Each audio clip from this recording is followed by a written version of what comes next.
Hey everyone, welcome to the June member and Patreon patron live chat. So currently in the chat room with me, I have Cameron and Kyle on camera.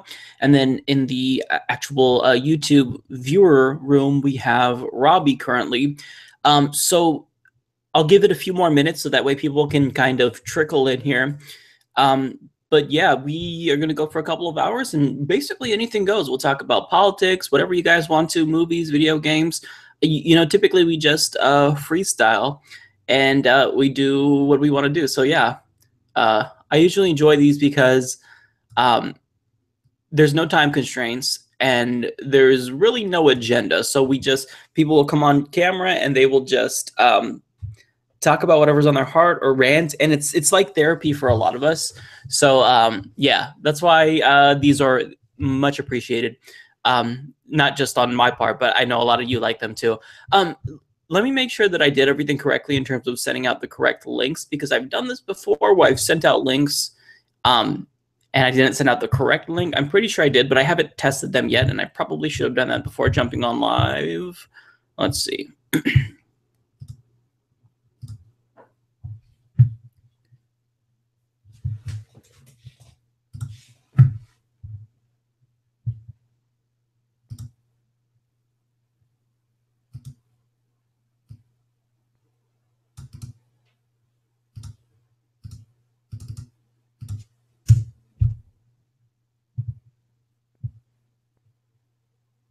Okay, so it's live, and let me make sure I have the Hangouts address.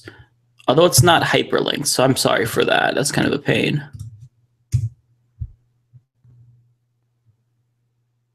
Okay, cool. So yeah, we are good to go. So I'll just kind of start talking, and feel free to join in on the chat room if you want to. So I'm not sure if you guys have heard of David Dole. He's a relatively new podcaster. He is the host of The Rational National. I actually just finished up a conversation with him, and I'll be posting that on the channel on Sunday. You guys will probably get to see it sooner, so I'll probably have it up for members by Friday, most likely. I'll probably send out that link with all the other links to videos this week, what I typically do on Friday, Saturday. So yeah, the dude is he is very intelligent, and I feel like his show is pretty similar to mine, and kind of like Kyle Kalinske. So I think you guys will like that show. Okay, so we've got 5 viewers watching currently.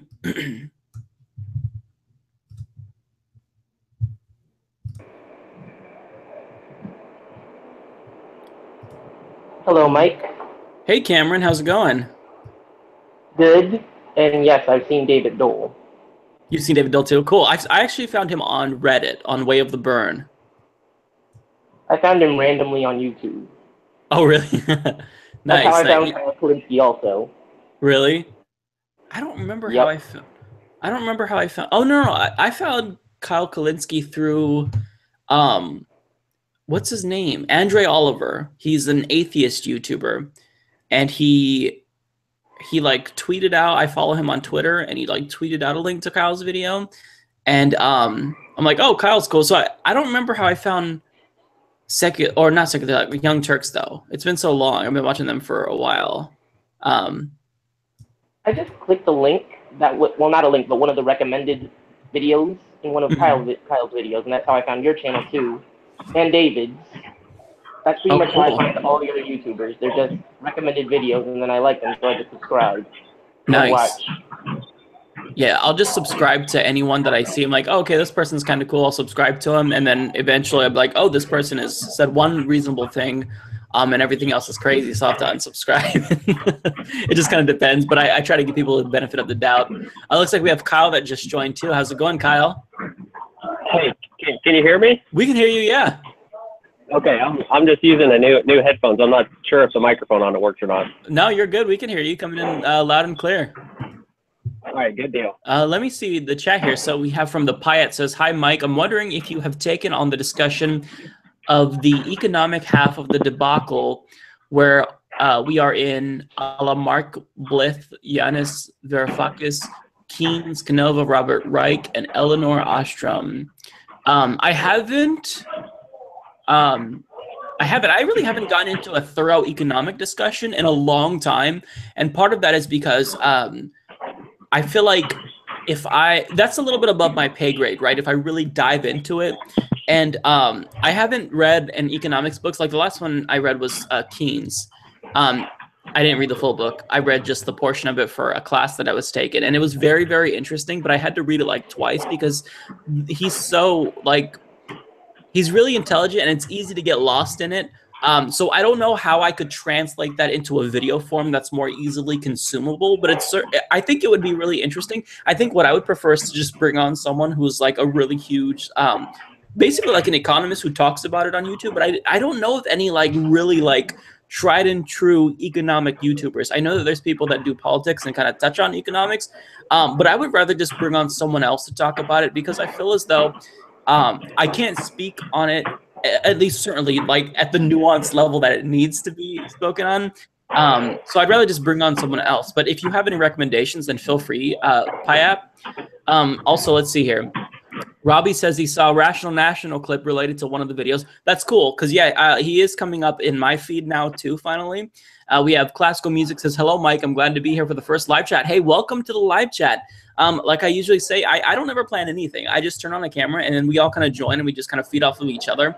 And that's the way that I like it, because it's the one time where I can kind of just have you guys on, and we all just complain about whatever comes to our mind. And we, like, one person will bring up the subject, and then all of us will jump on it. So I think it's just the best way. If I try to plan anything, then it's just, it doesn't feel right. So I'd rather us just kind of come in and just, you know, have an open mind and whatnot. So let's see here. Oh, we have Nikki in the chat. Peace, Shush Girl. Nikki, I love you so much. So for those of you who don't know, I've known Nikki for a long time. We've been Facebook friends for a really long time. And I didn't realize she was a viewer of my videos until recently.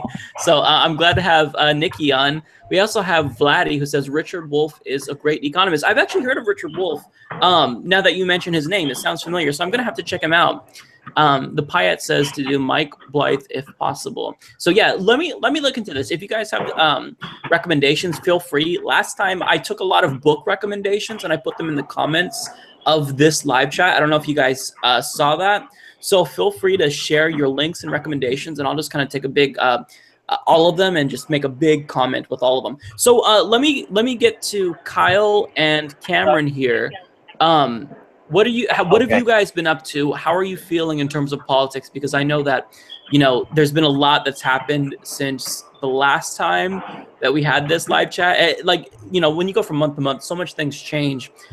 So how are you guys feeling? What's the general, like, what do you got to say? What's on your hearts? The Democrats pissed me off so much to the point where I sat down for about 4 days and wrote a party manifesto and started a third party. I'm not even joking. I'm not even joking. Kidding. Here's the party manifesto. Cam, damn. I'm not even joking. I absolutely sat down for love 3 it. days. 3 days. That is awesome. So okay, hang on. Can you turn that to the side? I want to know how thick that is. This, not very thick. That's pretty. In About 3 days. 99 pages. About 99 pages.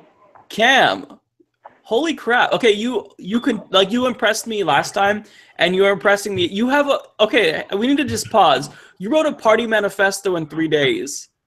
Yep. Jesus Christ, Cam.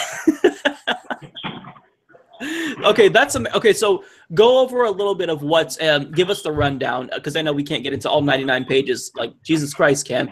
But, like, what's the party about? What's the basics? What's the principles? Because I think this is really interesting. I love that you did that. Well, one of the most major things that we're focusing on is labor. Definitely labor. What we want to do is make better jobs, more high-paying jobs. And we actually want to invest in the people of the U.S. in order to let them follow their own passions instead of having to get a low-wage job under a crony capitalist system so they can't even manage to survive on the scraps that we're given. So I have some people in the chat. They're, like, really impressed. Nikki says she wants to read it. I actually would like to read that too. Do you have any way to, like, upload that? I have PDF copies, and I'm trying to figure out how to upload it onto WordPress. Okay. Send people there. Okay. I need to figure all that out. Oh yeah, I like this. Cam, I need you to remind everyone how old you are again. 16, 17 in October. Okay. You're blowing my mind, dude. You wrote a party manifesto in 3 days. I need you to understand that that is something that is so badass that I'm I think everyone in the chat agrees. That is really, really, really cool. Seriously, Cam. And you did this just because of anger. Like you wanted a party that represented you, so you decided to write your own manifesto and go over it. And you said labor is kind of like the cornerstone of your manifesto. Yeah. There are about 3 major issues: labor, healthcare, and the third one is education. That's ways among candidates. Mm-hmm. The first candidate who we actually have is my aunt, who lives in the 62nd Assembly District. She's going to run against Autumn Burke, and she's going to run with this party and this platform, and she works at a school. I think that her most important priority will be education. So you're actually like you already have a candidate lined up. Yep. Like this is you have a real party that you created. Yep. I even talked to Jimmy Dore, and he signed the manifesto.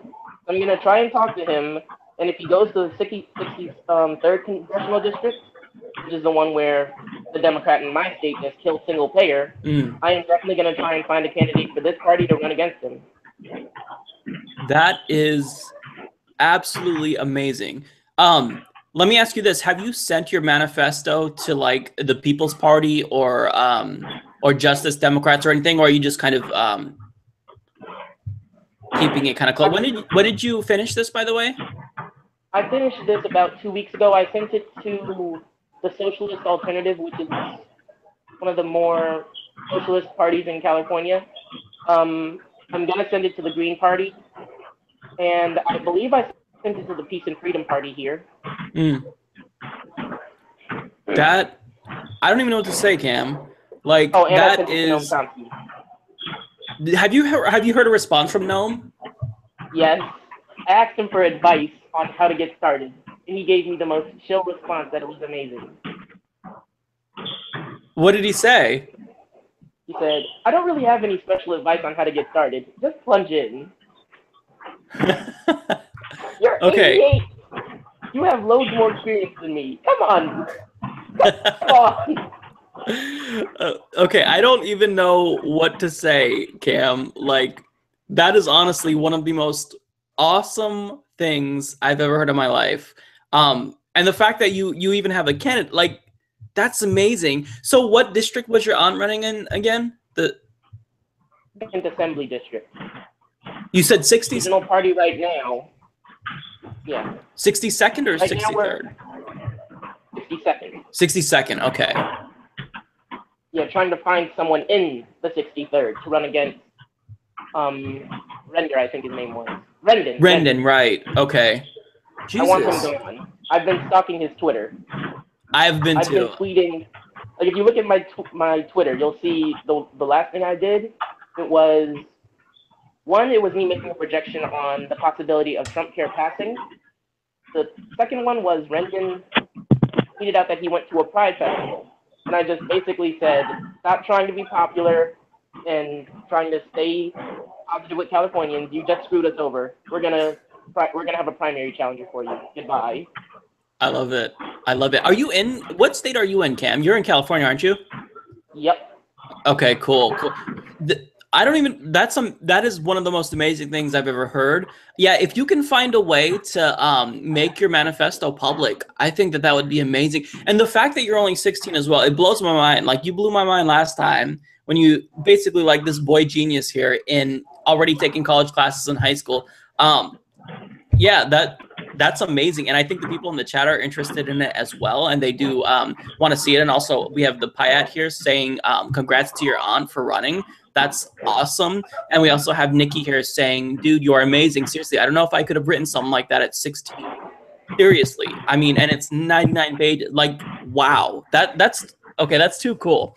So congrats to you on doing that, because I've never, ever met anyone as driven at your age. So just for you to literally have a party that you know, a party manifesto that you wrote 2 weeks ago, and now you have someone running.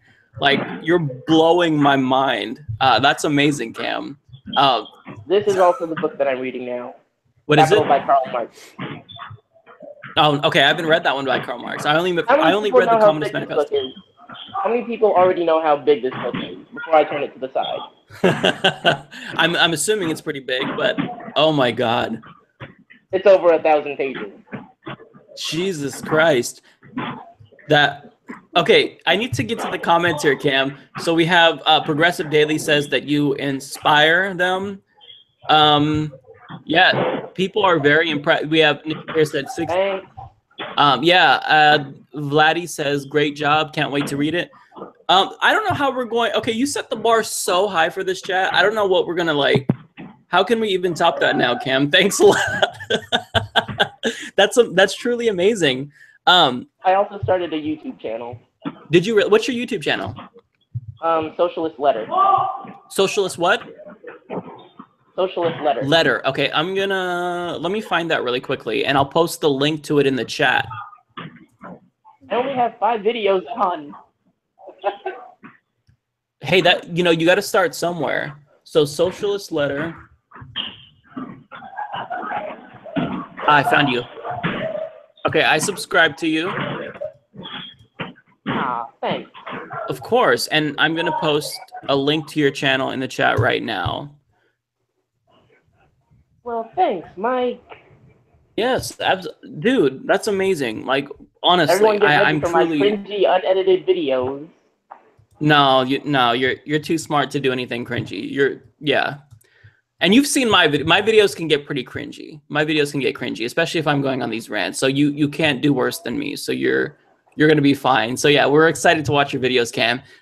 Well, that's a great way to start the live show. I mean, Jesus, I don't even know how to top that now. Cam comes in blowing everyone away. Damn. Good for you, though. And you already have a couple of new subscribers here in the chat. So hopefully that will be a little bump, man. Now I definitely have to start making even more videos. We're going to be watching. I'm excited. All right, so I have 2 pre-made that I need to upload later. Couple pre-made. Yeah, upload them because we would love to see them. Absolutely. And let me see here. We have someone in the chat. I think that's Ebon Kim who's joining us in the chat. So that is awesome. If you're there, Ebon, welcome. So let me get to Kyle now. Kyle, how have you been doing since last time we talked? I've been doing really good. Basically, I've been paying a lot of attention to the whole thing about Nancy Pelosi. And of course, yeah, you know the whole story. I'm loving it. But it kind of concerns me that as far as the Justice Democrats go, as far as how the Republicans may tie Justice Democrats to her just because it's the same party, that might mean that maybe a third party is more needed just to break away from her types and Chuck Schumer's and all that. I was actually thinking about the same thing in terms of how that's going to play out during, the 2018 election. I don't know if Justice Democrats will kind of get plagued down by the Nancy Pelosi label, but it's a strategy. If I were a Republican running against the Justice Democrat, hell yeah, that would be my strategy because it's really effective. It's working. So yeah, I think that's a good point to bring up. It gives us more reasons why she needs to step down, but she's completely resistant. And there's so many other people that can be a phenomenal leader, but she refuses to step down, and it's driving me nuts. And I don't know if you guys have read her statement about stepping down. It was one of the most smug things I've ever heard in my life. I'm perfect. I'm a master. She literally said, Master legislator. Master legislator. I'm a master legislator. Nobody dare challenge me. It's like, what are you talking about? You sound like Donald Trump. Really, Nancy? Perfect. I'm a master. She literally said, I'm a legislator. Master legislator. I hear myself. Okay, so we have Ebon Kim that's joined, and you shaved your face, so I could barely recognize you. Yeah, and we also have Ashley that just joined the chat. Hey, Ashley. Hey. How have you been? Been doing okay. I don't want to cut anybody off here, so Oh, we're I just will like. starting out, so feel free if you guys want to talk. We don't have anything planned, so we're just kind of, we're taking requests here. Sure. Yeah. Well, I didn't mention this last time because I wanted to complain a lot, so I didn't really I didn't mention anything else. But no, I actually I've been really busy not only in my own job, but I also volunteer a lot of hours. I'm working for someone who's running a progressive, well, I don't know, he doesn't really want to be a Democrat, but he's running on the Democrat ticket for the House seat for our district for 2018. He's ran twice now, and lost because we're super gerrymandered. And also, I'm in Alabama. I forgot to mention that. Oh crap.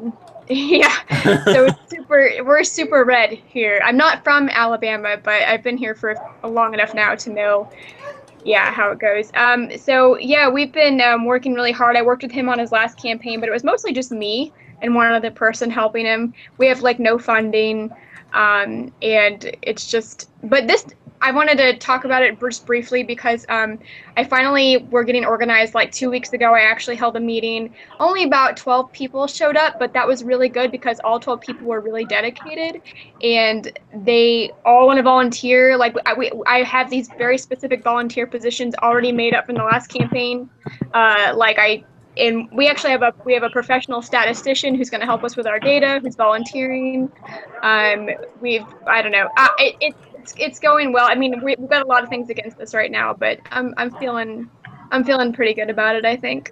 So I love that, and the fact that you're in Alabama and you're not giving up. Like, political apathy is such a huge problem for progressives, especially in red states, because they just feel like, oh well, there's no way we're ever going to make any progress, so I'm just not even going to get involved. But the fact that you're still doing it, I think that is so inspiring. I can right. Well, thank you, and especially because literally, like, so he's ran on the Democrat ticket. We've had, when I say zero, we've almost had like negative help from the Alabama Democratic Party. Like, it has been, basically the two people that run it, the chair and the I think it's the minority caucus leader, they are not so subtly definitely shills for the Clintons and everything like that. Like, it's pretty disgusting. They refuse to help any progressives here. They'll help very establishment Democrats, but barely. We got no help from that last time. In fact, the last time I called them for help during the last campaign, they said, no, we can't help you with anything at all. But, oh, hey, can you recruit some people to help us make calls? Wow. Yeah. Help us, but we won't help you. That's okay. Yeah, if you ever get a chance to, you ever have any time or get a chance to Google, I could send you some links. The Alabama Democratic Party is in shambles, shambles, and even like some of the mainstream news outlets here are even like talking, and I don't even necessarily mean like Republican, but are even like talking about how horrible they are, and everyone's calling for the chairs to resign, and it's a whole thing. Wow. What's his name? The candidate? Jesse Smith. Very, yeah. So, but. Yeah, so it's very, you look for him, it's not exactly a unique name. On Facebook, his public page is Jesse T. Smith. But yeah, here's the thing. So he's kind of like a Bernie. He's a really, I think if he gets elected, I think he's gonna do a great job. He has a good heart. He really believes in what he's doing. Like he wants money out of politics. He wants single payer, all this stuff. But he's kind of a hot mess. So that's kind of why we're trying to do what we're doing. But I read a couple of Bernie's books, and I was reading all of his staff. Like, apparently he was a hot mess once upon a time, and so that's why he had staff. But so, yeah. Well, if you can, Ashley, email me links to his campaign so I can look into him, because I'm currently trying to basically create a list of everyone who's running in 2018, just so that way I have them on my radar. And eventually I want to do like a video. I've been wanting to do this for a while, of like all the different progressives that are running, so I can kind of highlight their campaigns, and I'd love to include him on there. Yeah. If possible. So yeah, please email me any info you have about him, because that would be sure. That'd be great. So I can tell you this right now. He's got somebody volunteering to who working on his website, and so his website is also a hot mess right now. So we're all we're trying to get organized. We're slowly getting there, but I will give you as much information as I can. Like I said, Googling mostly just find articles about him, when we try to get him in the media, but his website is not very well put together, I can tell you that. So, well, if it has enough character to where you can like get a personality communicated across, then I think that could potentially, there could be a bright side in that. Hopefully. Yeah. What third parties are in the area? Third party? Oh, it's virtually non-existent in Alabama. We're basically just a Republican Party, one big Republican Party, even the Democrats, if I'm being honest. But they, Democrats Jill might as Stein, well be the third party, right? Yeah, if you want to call it that. I mean, Jill Stein was on the ballot here, although, sure she got, I voted for Jill Stein, but I'm sure she got hardly anything. But yeah, we don't have any active, as far as I know, any other party. And then, of course, the Dems that are here that are trying to be active, a lot of them are really establishment, so it's really hard to get, since I'm the one doing the organizing, I have a lot of very, very progressive ideas. Some of the volunteers that came to the meeting, mostly just like one or two, had a lot to say about the things I had to say, and they were like, oh, we want a Democrat to win, but they were very, very upset by a lot of the things I was saying in the meeting about progressive policies and things. So, have you thought about you want to know running? What Ashley? I always ask? Have you ever thought about running yourself? I didn't until honestly, somewhat recently. I didn't think about it. The only thing is my husband's in a PhD program here, and we're not actually from Alabama, so I was thinking, because we're probably only going to be here for another year and a half, 2 years, I don't know if it would be worth it for me to try to run right now. So right. I might run when wherever else I move. Otherwise, honestly, I would very seriously consider it. Yeah. That's good to know. Yeah. Definitely. Yeah. I think Cam wanted to ask you something as well. Oh, sure. Yeah. You know what I always say when Democrats run establishment candidates in deep red states? I say, why would I vote for Bud Light when I can have the regular Bud? Because the regular Bud will screw me over faster rather than later. Yeah, you have to remember we're in Alabama, and the government sells our liquor here. We can't even buy it from a regular store. They're literally sold in stores called ABC stores. So you literally can't even buy alcohol here well, you can buy like beer and wine, very light stuff, but you can't buy any liquor or anything like that from the grocery store. It's very puritanical. So gotta watch those non-pure jokes. So even on the left. Yeah. Man, the fact that kudos to you for doing it in spite of the situation. It seems like a pretty bad political situation. The fact that you're pushing through is great. But yeah, reach out to me with this information. I'd love to know more about him and kind of add him to my list. I was thinking about doing a page on the Humanist Report website of endorsements of people that I support. I don't know if that would be helpful or whatnot. Just kind of like my own Our Revolution. So yeah, we'll see if that comes to fruition or not. Knowing myself.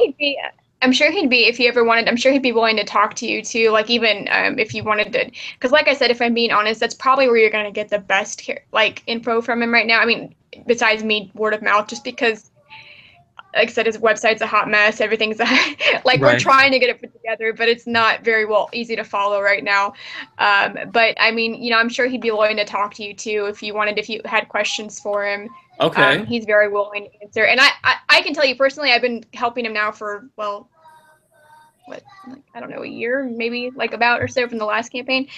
Yeah, I would not be supporting him if I didn't consider him a Bernie-crat. If I didn't think so he's definitely in support of single payer, and he's definitely a progressive, and he definitely wants to get money out of politics. And that's actually part of our, even though we have no funding, that's one of the things I told the volunteers. I was like, we need fundraisers.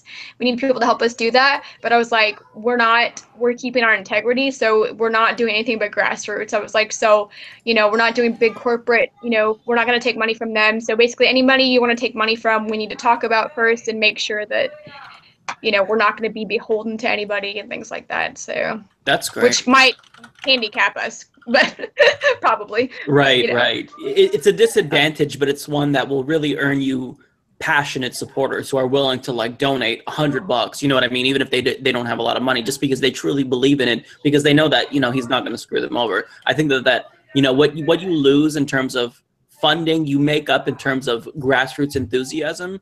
So good, like, I think that's great. So good luck to you and his campaign. Definitely keep me updated on that, because Yeah, I'm watching no, I all these will. races. Because a lot of these races, people will reach out to me on Twitter and like, hey, you didn't have this person on your show, but I don't know about a lot of them, you know. So I'm definitely trying to keep tabs on them better, because I failed with the special elections. I don't even know their names anymore. I mean, the special elections failed, so Right. so We dropped the ball. So it's like, okay, so I have a lot of time to prepare before 2018. So I'm trying to build up a big list of, you know, progressive, Humanist Report approved progressive candidates. So hopefully we can do that and, you know, get them on the list and whatnot. Whatever I plan to do, I have, you know, some ideas swirling around in my head of different things I'm trying to do. So yeah, definitely reach out to me with that. yeah, I will. Let me check the chat really quick. Okay. So we have about 9 viewers right now, not including people in the chat. I want to take a moment to say hi to Ebon. Ebon has a YouTube channel, if you guys don't know. He has been doing a lot of different live shows. I haven't gotten to tune into them, but you've done like town halls. You've had like different people come on, and you have basically this, there's like multiple cameras. I don't know how many, of like 16 different people chatting at once. It's really like, it's a cool setup. Do you want to tell everyone about kind of what you've been doing with your channel, Ebon? So I just open up for everyone. I try to set up panels instead of just one-on-one interviews. That way it's basically looks and feels exactly like CNN when they have 3 or 4 people talking, and they're just kind of side-by-side windows, and they just have a discussion or a debate. And so I try to set up those. Like the last one, it aired on Tim Black's channel, and that was Tim Black, H.A. Goodman, Holly Seeliger, and Elizabeth Beck, for the attorney that's involved with the DNC fraud lawsuit. And then I have some others that I do kind of on my own. Sometimes I prefer not to be in front of the camera. And then like there's after hours where anyone can join up to 50 people, although I think we're going to try to limit it to at least like 12 so it doesn't get overcrowded. That just talks about current events, especially coming from independent media and not from the mainstream corporate news media narratives. And also anything goes is after that, and that's just set up for talking about any topics. So it's a nice place for people just to come on, vent, get to know other people who are progressives or really involved in just politics and trying to break through this whole new paradigm of getting out of American imperialism or getting out of you know, money in politics, all this stuff. And so that's basically it. We're gonna want to eventually build our own stuff, because right now all that video stuff is through Ring Central Meeting. And Mike, if you ever need to use it to do a panel, just let me know. If you want to do this using Ring Central Meeting, that way everyone can see each other. It doesn't like pan to different people randomly. Just let me know, because I have 3 accounts, one for Tim, one for me, and one for a shared account that's for just anyone who wants to use it. And especially you and like people like Nico, people like Jamal Thomas, they kind of need a beefy computer to stream it and record on OBS. But you know, I think you might have a good enough setup to actually use on your own. So that'd be cool. Yeah, thank you for that. It seems kind of like what your show is daily, that anything goes, at least. It's kind of similar to this, where people just get on camera and we talk about whatever. Which is really nice. Like a lot of people really like this format just because they can get on, and if they have something that's on their mind, if they want to rant, it's really nice. And what I always describe it as is therapeutic, because you kind of, as we read the news, like you're not going to have everyone cover what you want them to cover. So you always have something in the back of your mind, you know, that you want to talk about. And this is a really great way to do it. And it's nice to just have people in, you know, with similar views and have their company and talk about things. So yeah, I would encourage everyone to check out Ebon's channel, because that is a really, really great way to vent and just talk about anything that goes. And yeah, you can kind of get your name out there if you wanted to start a channel. Like everyone, I did put Cam's YouTube link in the comments section. He started his channel recently. Awesome. And he also, I have to refresh everyone who didn't come here. He wrote a 99-page party manifesto in 3 days and literally started his own political party. He's 16 years old. I don't even know. Again, I'm still like flabbergasted. It's amazing. And he actually has a candidate that he's going to be running in California. So, yeah, Cam is, yeah, you're going to go places, dude. I'm very impressed with you. I'll look him up. Yeah, definitely. It's, what was the name of your channel again, Cam? Socialist Letter. Socialist Letter. Okay. Let me see if I still have that copy and pasted in my. By the way, Cam, if you get a chance, try to find Robert from Bob TV and Jamarl Thomas from the Progressive Soapbox. They are also wanting a People's Manifesto, similar to Jeremy Corbyn of the Labour Party in the UK. So what you've got going and what they're thinking of, I mean, you guys are all on the same page. And that's pretty awesome. Mike, can you put that in the chat so I won't forget? Sure. So let me take a moment here. We have Carlos Acosta that just joined recently. Carlos was on, I don't know if he was on the last one. I think he was on the second to the last one. Carlos has been to a lot of the chats. He's actually a viewer from Puerto Rico. He's a Puerto Rican progressive. And he kind of fills us in a lot of the things that's happening in Puerto Rico and basically how the United States is screwing over Puerto Rico and how they're kind of, they have their foot in the door to the US. So it's like, they're kind of on the verge of getting statehood, but they're not. And there's this patron-client relationship between Puerto Rico and the United States, where the politicians there are corrupt and bought off, and they just let the U.S. take advantage of them. So what he shares is always super interesting. So if he wants to, he could definitely give us any updates, because he usually has a nice update for us. And I know that recently there was a lot of student protests, so I'm looking forward to what he has to say about that. But until he comes on, does anybody have anything that they wanted to talk about or address? I do. Sure, go ahead. Okay, sorry. Chicago, or not Chicago, Illinois 7th District, Justice Democrats and brand new Congress endorsed Anthony Clark to I guess, run as a Justice Dem brand new Congress. The only problem is currently Danny K. Davis, he's the current representative for the Democratic Party. He's in the Congressional Black Caucus, he's in the Progressive Caucus, and he's in the Socialist Democrat of America member. So I don't see why they would want to put Anthony Clark in as a candidate to primary Danny K. Davis, unless it's a mistake on Justice Dems and brand new Congress's part. Right. So let me backtrack a little bit so that way I know fully. So the person who they did run a primary against was already progressive. No. They haven't primaried yet, but they endorsed Anthony Clark, who's pretty progressive. But I mean, why would you endorse him to run on the Illinois 7th District if you already have a very socially progressive Democrat as a representative? Right. You wouldn't want to undercut anyone who we already have in office. That makes sense. Have they said anything about why they chose to do that or get involved in it? Not really. I mean, he's pretty progressive person and he's younger. And Danny K. Davis, he's older. His son just died from high blood pressure, health problems, and his son that died, his son, so his Danny K's grandson died last year in a shooting. So, but there's no indication that Danny K. Davis is going to leave or not run again.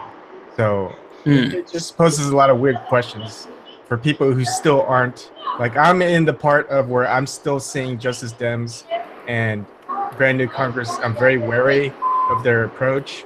And this is just a big eye raiser for me. And I think if anyone came and just kind of addressed it, I think that would kind of put things to rest as far as like questions as why they're doing that. Sure. Yeah, no, I think that's totally reasonable. Yeah, in Illinois? I haven't heard about that. Oh, go ahead, Ashley. Sorry, do you live in Illinois? I'm just curious. No, I live in Somerville, Massachusetts, near Boston. Oh, okay. But I'm from Illinois, so I was just wondering. Yeah. Oh, okay. Yeah, I'll try to fish for information about that because this is the first time hearing about it. It seems weird. Because yeah, I wouldn't. I mean, it doesn't make sense to primary someone or try to endorse someone who is running against someone who's already progressive. It just seems like a redundant strategy that it just doesn't make sense. So I'll try to see if I can figure it out. I'll shoot Kyle an email because Kyle's the co-founder of it, but I know that he's kind of detached. I know that the two people who are running it, I don't know their names, but they were with Bernie's campaign. They're like the main people. But let me see if I can figure anything out because that does sound really weird. And it doesn't make sense to me because I wouldn't, if the guy in office is already progressive, then it doesn't make any sense at all to kind of undercut what he's doing. So yeah, I'm glad you brought that to my attention. Just remind me again, Anthony Clark is the individual who they did endorse, right? Yes. Okay. So yeah, let me look into that because I honestly don't know, and I'll shoot you a message on Twitter, Yvonne, if I could figure out anything. Because yeah, that makes no sense to me. It's a horrible strategy if that is in case what happened, unless there's anything that I don't know about that the other guy who they didn't endorse did. If it's based on one issue, but yeah, if he's part of the Socialist Club and CBC and whatnot, it's kind of weird. So if it's a mistake, then I understand that. But I mean, now's the time to correct it, because there's time before 2018 to where you can't fuck up. Now it's the time where let's get it right before we start getting into election season. So yeah, I'll kind of do my research and drop some hints with people and be like, hey, what do you know about this? And see if I can figure it out because that makes no sense to me. Because yeah, anything else regarding that or anything else you wanted to bring up?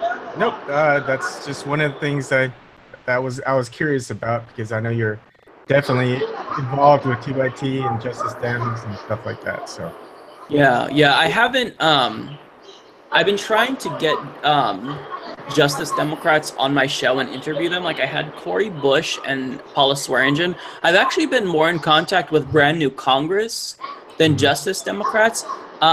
Because from what I understand, anyone who runs for Brand New Congress that is running in the Democratic Party is automatically picked up by Justice Democrats too. But it's a little bit confusing to me. But I basically have one contact at Brand New Congress that basically gives me all the candidates, and they're like, hey, do you want to interview this person next? So that's what I've been doing. So I haven't actually talked to anyone with from TYT in a while. I do have a call with Aaron tomorrow from TYT, and he's supposed to give me an update on the adpocalypse. So I can, well, actually, I doubt he would know because he just kind of does the work for TYT in terms of like membership, but I could still ask him and see if I can find out anything from him because, yeah, that sounds really weird to me. But yeah, I haven't talked to anyone in a while like Kyle, so I'll ask him too because Kyle would just give me a straight up answer like, yeah, we fucked up, which is simple, which I'm not saying that that's what happened, but yeah, I would like to know. I'll send you links through Twitter direct message. If you can, so that way I have more information about it. Because then if I could just share like an article, it'd make a little bit more sense, or a video of anyone that has explained it or anything like that. Then that would help. All right. Awesome. Thanks, Yvonne. Okay, so we have Carlos has joined the chat. Carlos, how's it going, man? This is like glass full of rum. That's how that's going. Everything's fucked here. I was telling them before you came back on, when I saw that you joined, you've been giving us kind of some updates on the situation in Puerto Rico. Is there anything new that happened that you wanted to share? Because, again, everyone, Carlos is a progressive that's living in Puerto Rico that kind of gives us that inside scoop. And it's always fascinating, whatever he has to say about the situation. So can you fill us in on anything new, Carlos? Well, there's a whole lot that has happened these past 2 months. But I'm literally just reading now that apparently the Fiscal Oversight Board, which is pretty much the one that has taken over management of Puerto Rico for the moment, because our politicians are incompetent and they have basically thrown all this money down the barrel. So apparently the Fiscal Oversight Board are not happy with the fiscal plan for this year, and they're asking for a reduction of an additional $200 million, which is still not enough because Republicans in the United States said even what the Fiscal Oversight Board is doing is not enough. It's not draconian enough. I mean, already they have closed around 100-something schools, a lot of medical services are going to be cut. A lot of healthcare services are going to be cut, and yet they want more. I mean, the University of Puerto Rico right now is getting a reduction of $560 million, which is almost a fourth, a bit more than a fourth of their current budget. And right now they're running at a deficit. So even what they have right now is not enough. And now they want them to cut an additional 560 million, which is ridiculous. They're basically gonna sell the university piece by piece to the highest bidder, and make the only affordable higher education entity in Puerto Rico, make it unaffordable. So here, really, going to college is gonna be a huge privilege. Let me see what else. There's been so much. Yeah, right now, off the top of my head, I can't think of a single thing that I want to say first. So if you have any questions, just go ahead. Sure, yeah. And for everyone, just to kind of give you an update on Carlos's situation, Carlos and I are actually working on a segment for the show. I haven't gotten back to you though, Carlos, in a little bit, but Oh, no worries. yeah, we do. Like, I have a bunch of resources that I'm kind of putting together, and I also have another person, Ernesto. I don't think Ernesto's in the chat, but if he's watching, he's also kind of helping me as well with the segment in terms of sending me links and whatnot. But it's something that's coming in the future. But yeah, it's such a convoluted and complex subject, and there's just so much corruption that it blows my mind. And whenever I complain about American politics, Puerto Rico, I mean, we are living in Canada compared. It's so awful in terms of everything. And what you're talking about is We're like basically living a Republican's wet dream. That's what that's perfect, actually. A Republican's wet dream. Yeah. Austerity on steroids. A 1/4 cut to the University of Puerto Rico. I don't even understand how, like, I'd imagine that the tuition is going to go up as a result, but I mean, how are people even, how is it in terms of subsidies in Puerto Rico, or Carlos? Because I'd imagine it's already pretty difficult, and like you said, going to college is going to be a privilege. But I mean, the tuition hike, if they lose a fourth of their funding, I can't even imagine how much the tuition is going to go up. Well, right now there's a whole lot of problems with the university. For example, just because of the whole strike that happened a couple of weeks back. Oh, it was a couple of months back. It started a couple of months back. It ended like 2 weeks ago. The accreditation for the university is at stake, or it's going to be at stake. What that would mean is that the government will not be able to give the university money, because they're basically going to be sending money to an empty building as far as the law is concerned. So yeah, it's going to be really hard for anybody to study here, considering a lot of federal programs are also tied to the fact that it's an accredited institution. So if you take away the Pell grants, a lot of the financial aid that the university gives is federally based. So should they end up losing their accreditation, should they end up ending in a fiscally precarious position, as they're gonna be, basically health aids are gonna be very few. I don't think there's gonna be a whole lot of help coming from the government in that sense. There are a lot of private grants that are sometimes given here. I mean, I know of a couple of friends that, for example, took a grant from Toyota and like HP and things like that. They do have some programs, but it's privately funded grants that they give to certain students that do well in like the college board tests, etc. So I don't see, with all these cuts, I don't see how any financial aid is going to be possible in the future. Right now, it's difficult to get financial aid. You need to be very, very poor. So if you're middle class, you're pretty much assured that you won't be getting any financial aid. So even if you're like, artificially middle class, which is what I like to say, because it's like a middle class where you live in a nice place, like a nice neighborhood or whatnot. Your family is well off, but you don't have a whole lot of cash. I mean, you're basically going paycheck by paycheck. Yeah, sure, you're living in a nice place and everything, but you're living paycheck to paycheck. Every cent counts. So if you have a situation where the tuition goes up a whole lot, you will have all these middle income families that will not be able to afford going to college.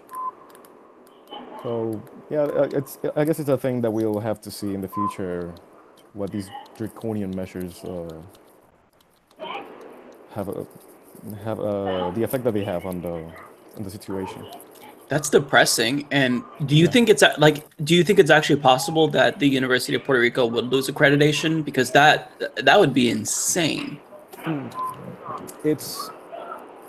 I mean,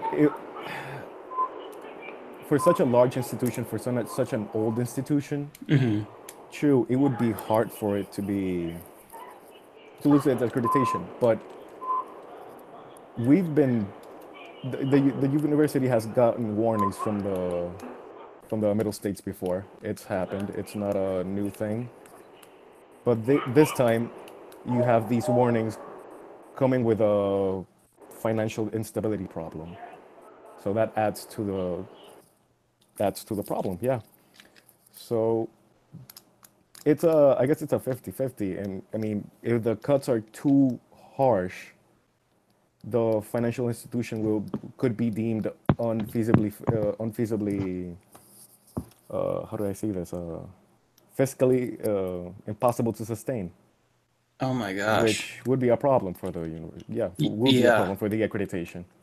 Because to be accredited, you need to be financially stable. And if the university loses that, then yeah, there goes accreditation. Oh, I can't even imagine that. Holy shit, that would be a nightmare. Among everything else that's happening, wow. And yet the media, if every time there's talks about the university losing accreditation, it's never in the context of, oh, the politicians are pretty much screwing over the university so much that they're going to have to close it down. No, it's always, oh, the students keep doing all these strikes, all these protests. The middle states doesn't like that. See, oh, you're closing down the university for a couple of weeks because you're just like having a kid's rant. No. Like if the university ever loses its accreditation and closes, it's not on the students. The students were the only ones trying to save the university. That makes me mad that they're framing it as the middle states don't like it. Who gives a shit what the middle states like? You guys are getting fucked over. Who cares what the middle states like? The fact that that's even brought up. I mean, Jesus. There's a lot of smoke and mirrors here. Yeah, and you've kind of filled us in on the media bias in your in Puerto Rico, and it's just ridiculous. And I know that you talked about a sex scandal and how it was covered and whatnot from one politician. Oh yeah, remember that one mayor that basically ejaculated on the desk of one of our employees. Well, the guy's still just roaming around. I mean, he had to step down. But check this out. The vice mayor, I guess that's a thing. I didn't even know. Well, the vice mayor, for today's work only, she got $800. She wins $800 a day for one day's work, right? That's gonna be her salary. That's more than the FBI director makes. Well, I mean, the previous FBI director, because we currently don't have one either. Right? Is that still a thing? We don't have an FBI director, or do we? I believe Robert Mueller is the FBI director now. I don't know if he's an acting one. I know he's certainly special counsel. I don't know if he's like the actual. I may be wrong, actually. I don't think he is the FBI director now that I'm thinking about it. Yeah, because I don't remember reading about like there's a established one. I thought it was an interim one that they placed just in between Comey and whatever happens. Yeah, I think you're right, actually. I don't think we have one. Yeah, so I guess you don't have an FBI director, in Puerto Rico. The U.S. doesn't, we're good. Yeah, we don't need But what the hell? A vice mayor taking over makes more than the United States FBI director. That makes no sense. We're talking about like a county like this tiny in the context of the whole continental United States. why does this person taking over a couple of 100 square feet get to be paid more than the FBI director in charge of the whole freaking country? Well, Carlos, maybe she's just doing a really good job. Yeah, exactly. I mean, she must have like amazing credentials. Capitalism. Just to give you guys an update, so in the chat, Vladdy states that Andrew McCabe is the acting director currently. So we do have an acting director. It's just not Robert Mueller is only special counsel. So thank you guys for clarifying that. Yeah, because we've only heard about Mueller because of the whole Trump investigation. But yeah, I didn't know who the acting director was. So yeah, thank you for the heads up there. I'm gonna get off for like 5 seconds. Let me run to the bathroom and then I'll be right back. But you guys can continue to chat just because I've had my coffee and yeah, it's going right through me. So I'll be right back, you guys. Hello, Carlos. Hello. What's up? That's a loaded question, my man. So, I have something I guess I could say while Mike is gone. I don't know if you guys can. Oh, I turned my camera back on. So, are any of y'all having like? Sorry, I said y'all now because I've moved to Alabama, and apparently that's what happens. Anyway. Hey, I'm from Texas, and people say y'all all the time. I say y'all too, so don't worry about it. How y'all doing? Yeah, well, I'm not from Alabama, but since I've moved here, it's just easier. Anyway, so that's what happens. I say y'all now. No, but like, if any of y'all have been experiencing some like serious like fracturing within the even like the progressive wing lately? I've been feeling like, because I've had a lot of like random progressive people add me on Facebook, and I've added some too that it seemed to be pretty like, you know, loud voices in the progressive circles, and they're just all like tearing each other apart right now. And like it's really upsetting to me. Like I've had to back away. Like I've stopped following things I normally follow because they can't seem to like even like, I think they forgot what we're trying to do. Yeah, I've seen it too. It's just like it's just they're getting really upset with each other because it's like, because everyone has their issues that they're very like, okay, that they're very like very, you know, big proponents of. So it's like, okay, you know, I'm fighting for issues XYZ. Well, if someone else is, you know, fighting for issue ABC and then also XYZ, if, you know, XYZ is not on the top of their priority list, people just like, well, you know, you're a terrible person because my priorities should be your priorities. I think the issue is that we've stopped being so as unified as we were in the past, such as, oh, hey, the Internationale used to exist, and here's all these left-wing groups united together with one common goal, and that's to bring socialism to the world. I think that we've just kind of lost that, and with especially now most of the people who were alive during that time gone, it's going to be hard to put together the fragments of what was a cohesive organization that united all people, not just nationally, but internationally. That's just well, I mean, like, even now. I mean, even the modern groups that have formed, like, in the past year or two, you know, since like, the primaries, like, you know, even now they've kind of just started. And I have theories as to why, but that's just my... Oh, go for it. You know. What's your theory? Well, okay. Honestly, like, this is just, I think a lot of like establishment people have been like sneaking into the groups and like posing as progressives. I've been seeing this because once you really get to talk to people, like the ones that seem like they're saying things that are trying to like stir controversy, once you really start talking to them, like not all of them, but a lot of them, it's like, I don't think you were ever a progressive to begin with. Like otherwise you wouldn't even think or say these things. And I just kind of feel like I'm seeing a lot of people on the establishment side just kind of like try to co-opt this progressive thing, but not really. Like they're kind of like pretending, you know what I mean? If that makes any sense. Yeah. Yeah, they're trying to bullshit us.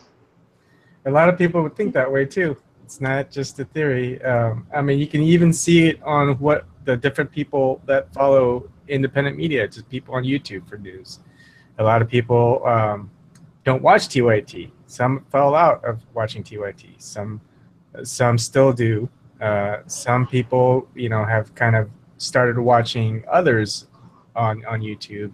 I mean, like Mike is kind of, and Jimmy Dore, I think, and maybe Michael Tracy are like the people who think like every little move or any sound that a co-opting incident might be making, they automatically go, let's free Jimmy Dore, let's not let Mike Figueredo join TYT type of stuff. But I mean, there are some good people in TYT, but people see TYT as part of that co-opting movement. And here's the thing, like, yeah, go ahead. Sorry. No, go ahead. It's like I feel like I'm conflicted because on one hand I'm like, as progressives, we need to be united because if we're fractured, we're not going to get anywhere. At the same time, I think there are inherent problems with the word united and trying to say that we need to be united, because I think it can be, I honestly think it can undermine democracy, because what that kind of means is sometimes, you know, like we'll have to like sacrifice things that maybe are really big issues and really important, you know, like we're kind of, if that makes any sense. So like what you were saying as far as the TYT thing goes, some people stop following because of that. It's like, on one hand, it's like, you know, I get it. People have, you know, it's their right. I get if they want to like support who they want to support and not support. At the same time, it's just like, okay, yeah, maybe you don't agree with, you know, these things that they did, and I don't agree with some of the things TYT has done and said, but, and I don't watch them as much, but that doesn't mean I'm automatically going to discredit anything they have to say or do, because that's not what's the most important thing to look at right now. Like, the most important thing to do is push our progressive agenda, you know, and not try to like fight with other people about who's doing what. But some think the biggest fight right now is getting rid of corruption. It doesn't matter what policies we want if a politician is just going to co-opt and say, hey, we want this, and when they get in office they don't give you that.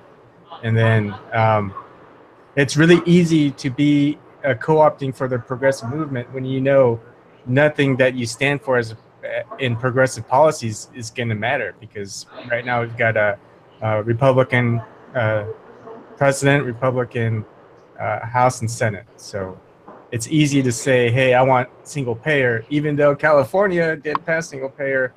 It's easy to say you support single payer when you know it's not going to get passed at the federal level. Right. No, I completely agree. I think what you guys are talking about is important, because I've noticed the same thing in terms of, I think what it comes down to ultimately is splintering among progressives when it comes to strategy. Like right now, we all know that there has to be change, like the Democratic Party has to change or something has to change. We have to get the policies implemented. But I feel like there's numerous ways in which we can go about doing that.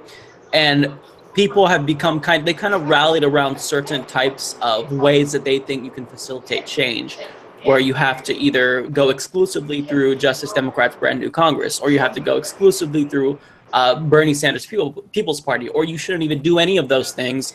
You should try to get money out of politics first. And it's honestly, the disagreements have always been there, which are totally acceptable. But now it's kind of like reared its head into like actual real like divisions within the Democratic Party, and you kind of see it taking place among independent progressive media personalities too, and it is disappointing. It's really disappointing. Before I continue on this, though, we'll get back on the subject. Let me just say hello to the person who just joined the chat. Welcome to the live chat. I haven't seen you before. What's your name? Leon. Leon, how's it going? I do recognize your screen name though, because I do see your comments from time to time. So welcome to the live chat. Currently, we are talking kind of about divisions within the progressive movement. And yeah, I think that this is important to talk about. So there's been... Shameless self-promotion. If you ever watch Secular Talk, I'm the guy who does all the Cal out of context videos. Do you really? Yep. No. Oh, shit. Well, those are awesome. I love those. That is awesome. That's good to know. That's good to know. Like every Cal out of context video, you can like see on the bottom left, like my profile picture and my name on there. That is awesome. That's really awesome. Do you have a Twitter? Yep, I do. Okay, just Put it in the chat. I'm gonna follow you immediately because I love your videos. Oh, perfect. You got it up there. Of called sexual fetishes and stuff. Out of all the people, him being taken out of context leads to some really weird shit. Like, your videos are brilliant. That shit is funny. I think I'm following you on Twitter already. But yeah, we kind of just drop links into the chat, and then we all, towards the end of the video, I try to go through and get them all and either put them in a comment or like list any book recommendations. Because there's a lot. Like, the chat moves fast, but we usually do these for a couple of hours. So yeah, feel free to drop your Twitter so we can follow you. Gotcha. But back on the subject of the divisions, so I noticed one thing, and this has been particularly prevalent since I became part of TYT Network, is that now TYT is kind of seen as like the main figurehead among progressives, and as a result, they've kind of gotten a lot of hate. They're basically, now I've seen them referred to as the CNN of independent media, which in a lot of ways, if you watch certain people on there, it does sound like it. Like, what's the guy's name? The guy who slicks his hair back, he's a little bit older. He doesn't come on the show very often. I know his last name. Ben? I think it's Ben. Ben's one of them. There's another guy too. One of the... Sure. Michael Schur. Sure, yeah, that's right. Yeah, so those people are, so Ben too, but Ben and Michael Schur. So I've watched TYT for a while. I've almost always disagreed with them whenever they're on the panel, because just in general, I think that they just have, you know, they come from a different perspective in terms, I think that I'm probably further to, I'm a pretty far leftist, and I think they're probably more centrist, you know, less radical as me, which is perfectly fine. But I think that if somebody sees a video that TYT publishes and they're the ones, then basically they'll take what they said as what TYT says, in which I think is bad, because the thing about TYT is they do have panels, and depending on who's on the panel, I'm more inclined to agree or disagree with the panel. Like, if we have a panel with Jimmy Dore, Nomiki Constant, Jordan Sheridan, then I usually am like, oh yeah, hell yeah, you know. But it depends. If they're more diverse, then I think that they have really interesting conversations. Like, they had a chat about Russia between Jenk, who else? Michael Tracy, Nomiki Constant, Jordan, and I thought that was actually really fascinating. But every once in a while, they'll put people on the panel like just Michael Schur and Ben, and that skews it heavily towards just the traditional CNN type narrative. Not to shit on those guys, because, you know, I'm sure that they're lovely people, but I just objectively, I disagree with them more frequently. So if they're on the show and TYT covers a topic, then I noticed that they'll get a lot more pushback from progressives. And because of that, I've noticed that it kind of trickled down to me as well. So if I'll say something that someone disagrees with, I'll see like the comment, so did TYT tell you to say this? Did Jank tell you to say this? And that's the one thing that I actually, at first, I saw that when I first joined TYT Network, I joined in March, but I didn't officially announce it until I think May or April, because I wanted people to realize that, you know, I was part of TYT and nothing changed. It's just that, you know, I announced it. And at first I thought it was funny, but now there's like a significant contingent of people who watch my videos that are like, oh, it's because since you joined TYT that you're saying this now, or you're not covering this or that. But it's like, that's not exactly it. One, Jenk, I know Jenk, people should know that Jenk isn't controlling my content. That motherfucker isn't even following me on Twitter yet. I've never, not that I'm so narcissistic where it's like, hey, follow me. But I mean, like, I've never spoken to Jenk. The only two people from TYT I've talked to is Steve-O, who I love Steve-O. If you guys have ever seen him on Aggressive Progressive, Steve-O is firebrand progressive. I love him. And I've talked to Aaron Wysocki. I'm probably fucking up his name, and I talked to him most. Wysocki or Wykowski, one of the two. Really cool guy. So, but the overall point is that there's been this skepticism around all types of progressives, progressive independent media shows ever since the division started to kind of bubble up in terms of the strategic division. So if you kind of put yourself in one camp where it's like, well, I'm for Justice Democrats, then anything that other people say, you know, you might view them as suspect. Or if you are against Justice Democrats and you're in favor of, well, I guess brand new Congress is probably the same thing. But if you're not in favor of Justice Democrats and you exclusively want to go third party, then anything that someone associated with TYT says, myself included, will kind of be viewed as, oh, well, you're only saying this because of TYT. Like, for example, the other day I got an email from someone who's a member that said, I can't continue to watch you if you don't talk about the DNC fraud lawsuit. And I can't help but think it's because of TYT that's influencing your content. When I linked to all the videos, I've talked about the DNC fraud lawsuit more so than anyone else, I think, just because it's important to me. So I think that it is important that progressives do have this debate about strategy. And I'm kind of one who is strategically promiscuous, where I'm down for whatever the fuck works. So third party, taking over the Democratic Party, I'm down for whatever is going to work. I think we should try everything. But some people have kind of aligned on one side, and they're not willing to budge. And anyone who doesn't say what they think is basically being controlled or is controlled opposition. And I think that is problematic, because I think progressives do have to disagree. I think that there's a diversity of opinions. So I don't know, that's just kind of my take. I don't know if you guys also wanted to comment on this, because I think that there is a lot that's going on right now. I think one of the main fallouts with TYT is some of the people who are in TYT have attacked independent media personnel that aren't part of any corporate structure, like H.A. Goodman, Tim Black, Nico House.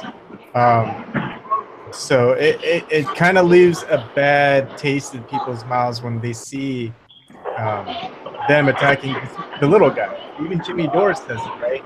You don't hit down. Yeah, you always punch up. Yeah, you always punch up.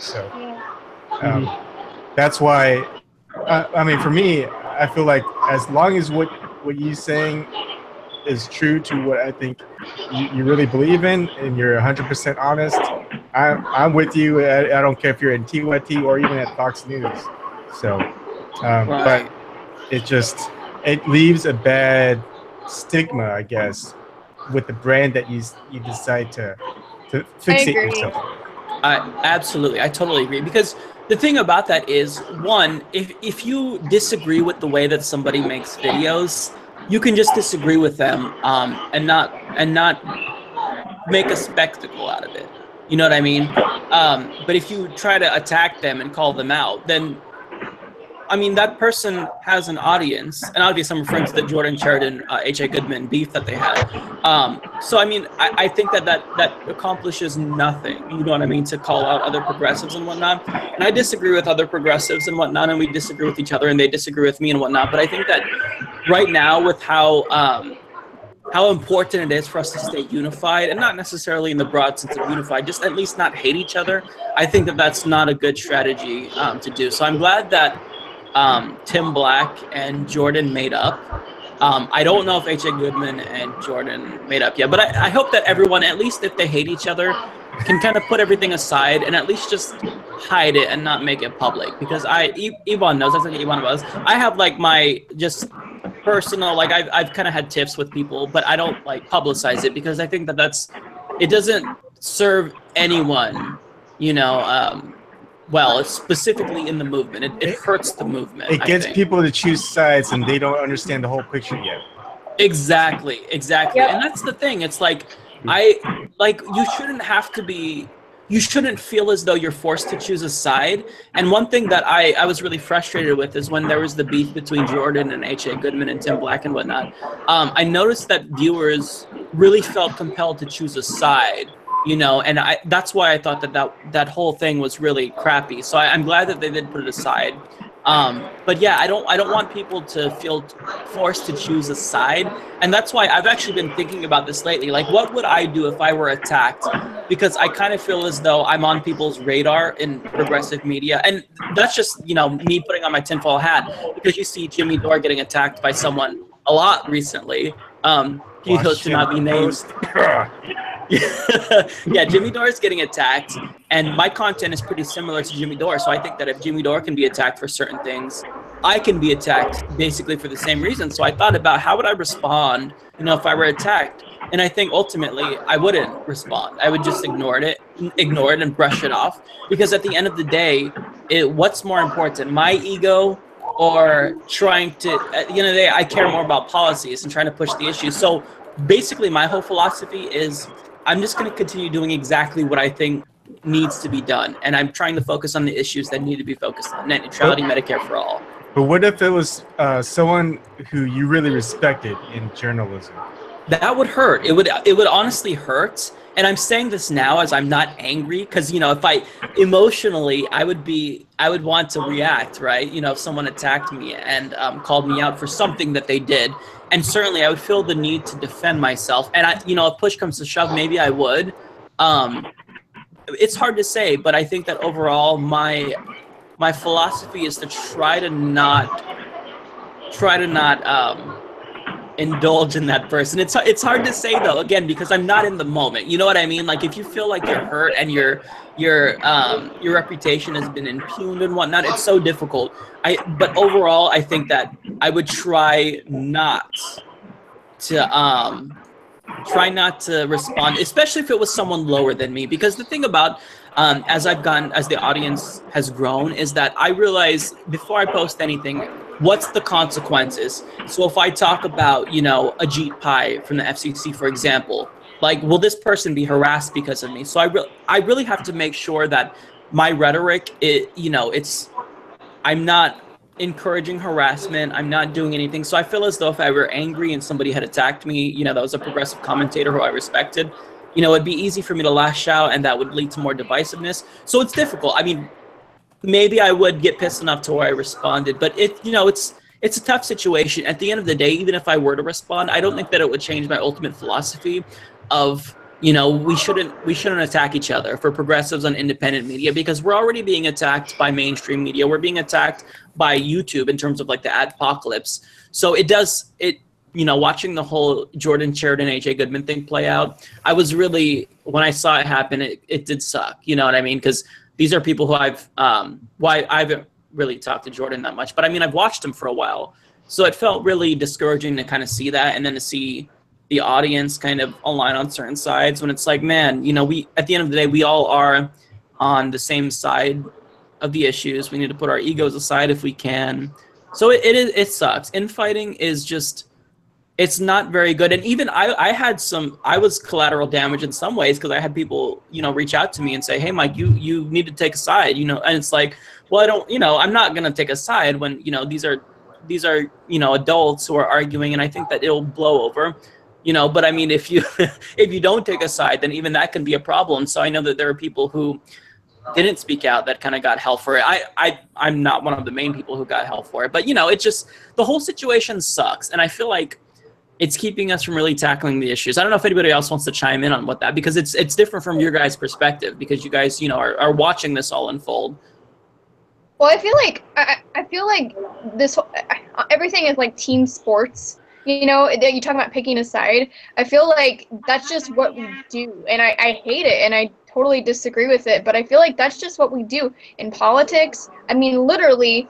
I mean, like, not just in politics, but I mean, we have things like the Super Bowl. We have things like the oh god, all the reality TV shows that force you to like be team so and so or team so and so. Like, we're like programmed to like pick a group or a side or a tribe, so to speak, and stay with them. And that, I think that's just like a huge problem in general, because it really undermines critical thinking in a lot of ways.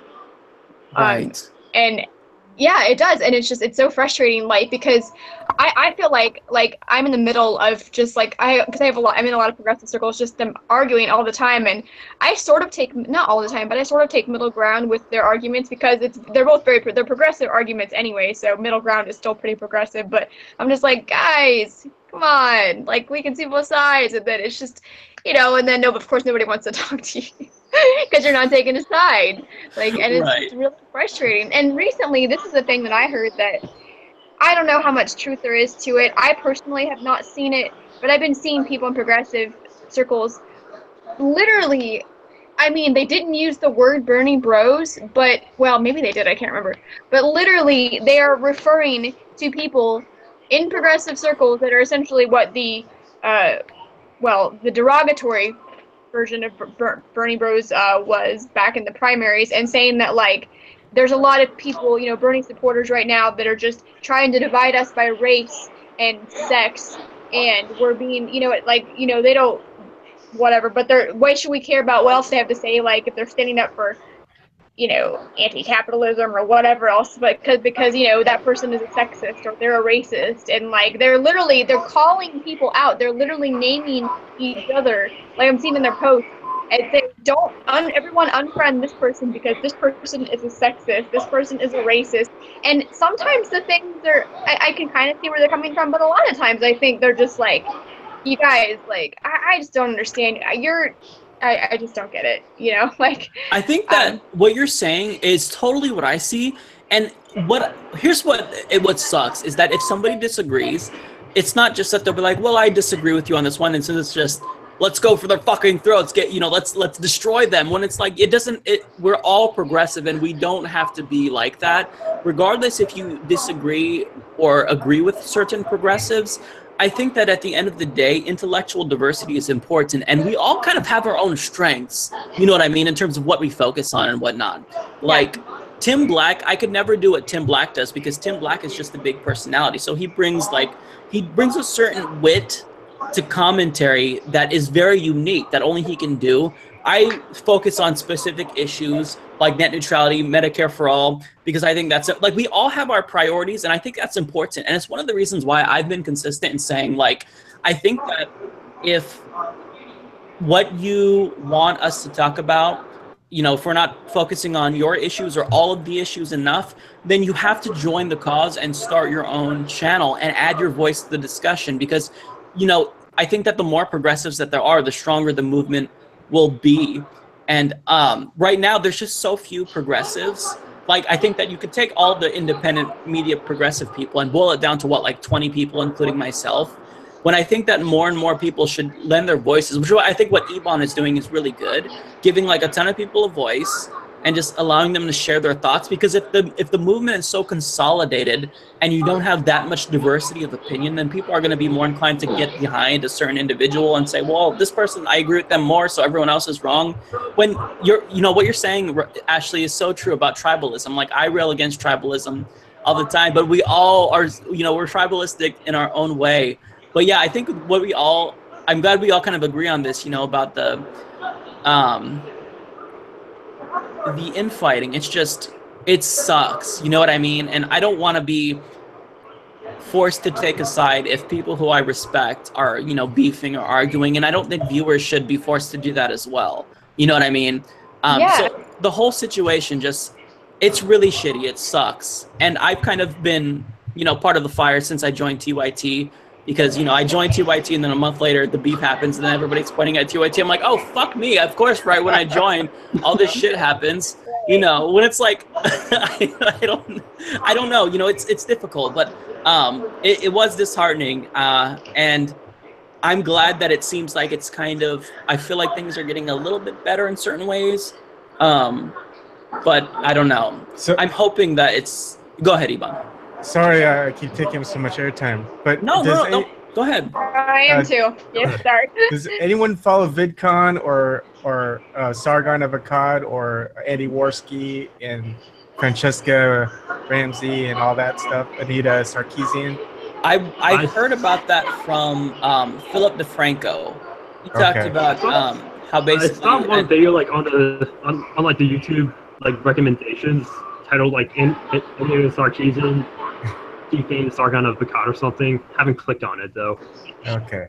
Well, it's like a big thing. It was like Francesca Ramsey of MTV and Andy Worski and Sargon would just pick a lot of SJWs apart on what they say and how it's you either agree with them or they say you're wrong and they block you out type of thing. And anti-SJWs hate that, except the anti-SJWs kind of do the same thing, just on the other side. I call them injustice warriors. So, but the thing is, you've got a couple of people like Francesca Ramsey and Andy Warski. I mean, they're at each other's throats in YouTube videos, talking to each other. But at VidCon, everything seemed to just kind of congeal. They're willing to talk with each other. I think that's where like everything just kind of like, what just happened? The world's just upside down. We've got, you know, SJW and just someone who's kind of anti-SJW willing to talk to each other. And that's something that's what's missing with the progressive side, I think. And hopefully we get to that point. Yeah. Yeah, I agree with you. Yeah, I think that discussions are the best way to kind of hash things out. And we saw the value in this at the People's Summit with Jordan and Tim Black. You know what I mean? They were beefing with each other, and then they were friends again once they met and talked with each other. And I think that that's really what it comes down to. Like, at the end of the day, we're all humans and we all care about the same things, but we just disagree how we get the things we want or how we should go about getting the things that we want. And the disagreements doesn't mean, you know, that somebody has an ulterior motive or that they're stupid or, you know, they're evil. It's just that intellectual diversity is important. And I think that as progressives, we have to learn how to celebrate it and kind of put egos on the back burner, because at the end of the day, that's not important. You know, if we have our ego intact, who gives a shit if we don't have healthcare? You know what I mean? It's just, I don't know. I think that it's we do have to have a discussion as progressives about going forward what the strategy will be, but we don't have to be at each other's throats, you know, to do so. And it's not just about, that's an oversimplification. So I'm not boiling it all down to strategy, because certainly people said things about people and whatnot. And it's, you know, it does suck and it's counterproductive and whatnot. But I think that as long as we do our best to not, you know, do progressive infighting, then we'll be better off and stronger and more cohesive as a movement. So I'm kind of rambling. So I don't know if anybody wanted to kind of take over. Go ahead. I think if we take the John Ossoff approach and just tweet about it, I think that was a great video. It cracked me up, Mike. I still watch that video. Yeah, that. Oh my God! Shout out to Jeanette on Twitter who brought that ad to my attention, and I saw that, and I was just like, "What the fuck?" Like, I screamed at my computer, like, "What are you doing, you fucking idiot?" See, that's how we can all unite around our hatred for stupid people like John Ossoff. So I had to do my own parody of it, and I know that that's not like in typical like. I saw your parody of it. I was cracking up. Sorry. You like it? Good. I'm glad people liked it. It's like one of those moments where it's like, it's like that Hillary Clinton infamous moment where she was like, "Hey, let's have these millennials Pokemon go to the polls." Oh my God! Do you like me yet? And the way that she said it, why don't we Pokemon go to the poll? It's like, stop! What are you doing? What are you doing? I can. Millennials, do you like me yet? Did I rise 3 percentages in the polls yet? I can't. And you want to know what's awful to me? John Ossoff is the same exact age of me, and he did this thing that's like, "Hello, fellow kids, how do you do?" Sorry, Sorry, I didn't mean to cut you off. No, I'm the same age too. We're all the same age. So right, so it's like, how are you so out of touch? Except Cam. Cam is the young genius. Yes. Let me say goodbye to. Did anyone see Clinton's James Franco ad? I don't want. I didn't click on it. I heard about it. I refuse, because I'm like, okay, I like James Franco is one of the few people in Hollywood that I actually do like. So I didn't click on it. I couldn't do it. The ad was so cringy. I watched it and then I said, "Yep, Trump's gonna win." Trump's gonna win. It was that bad. It was that void of policy substance that I called it early. I went against Kyle saying.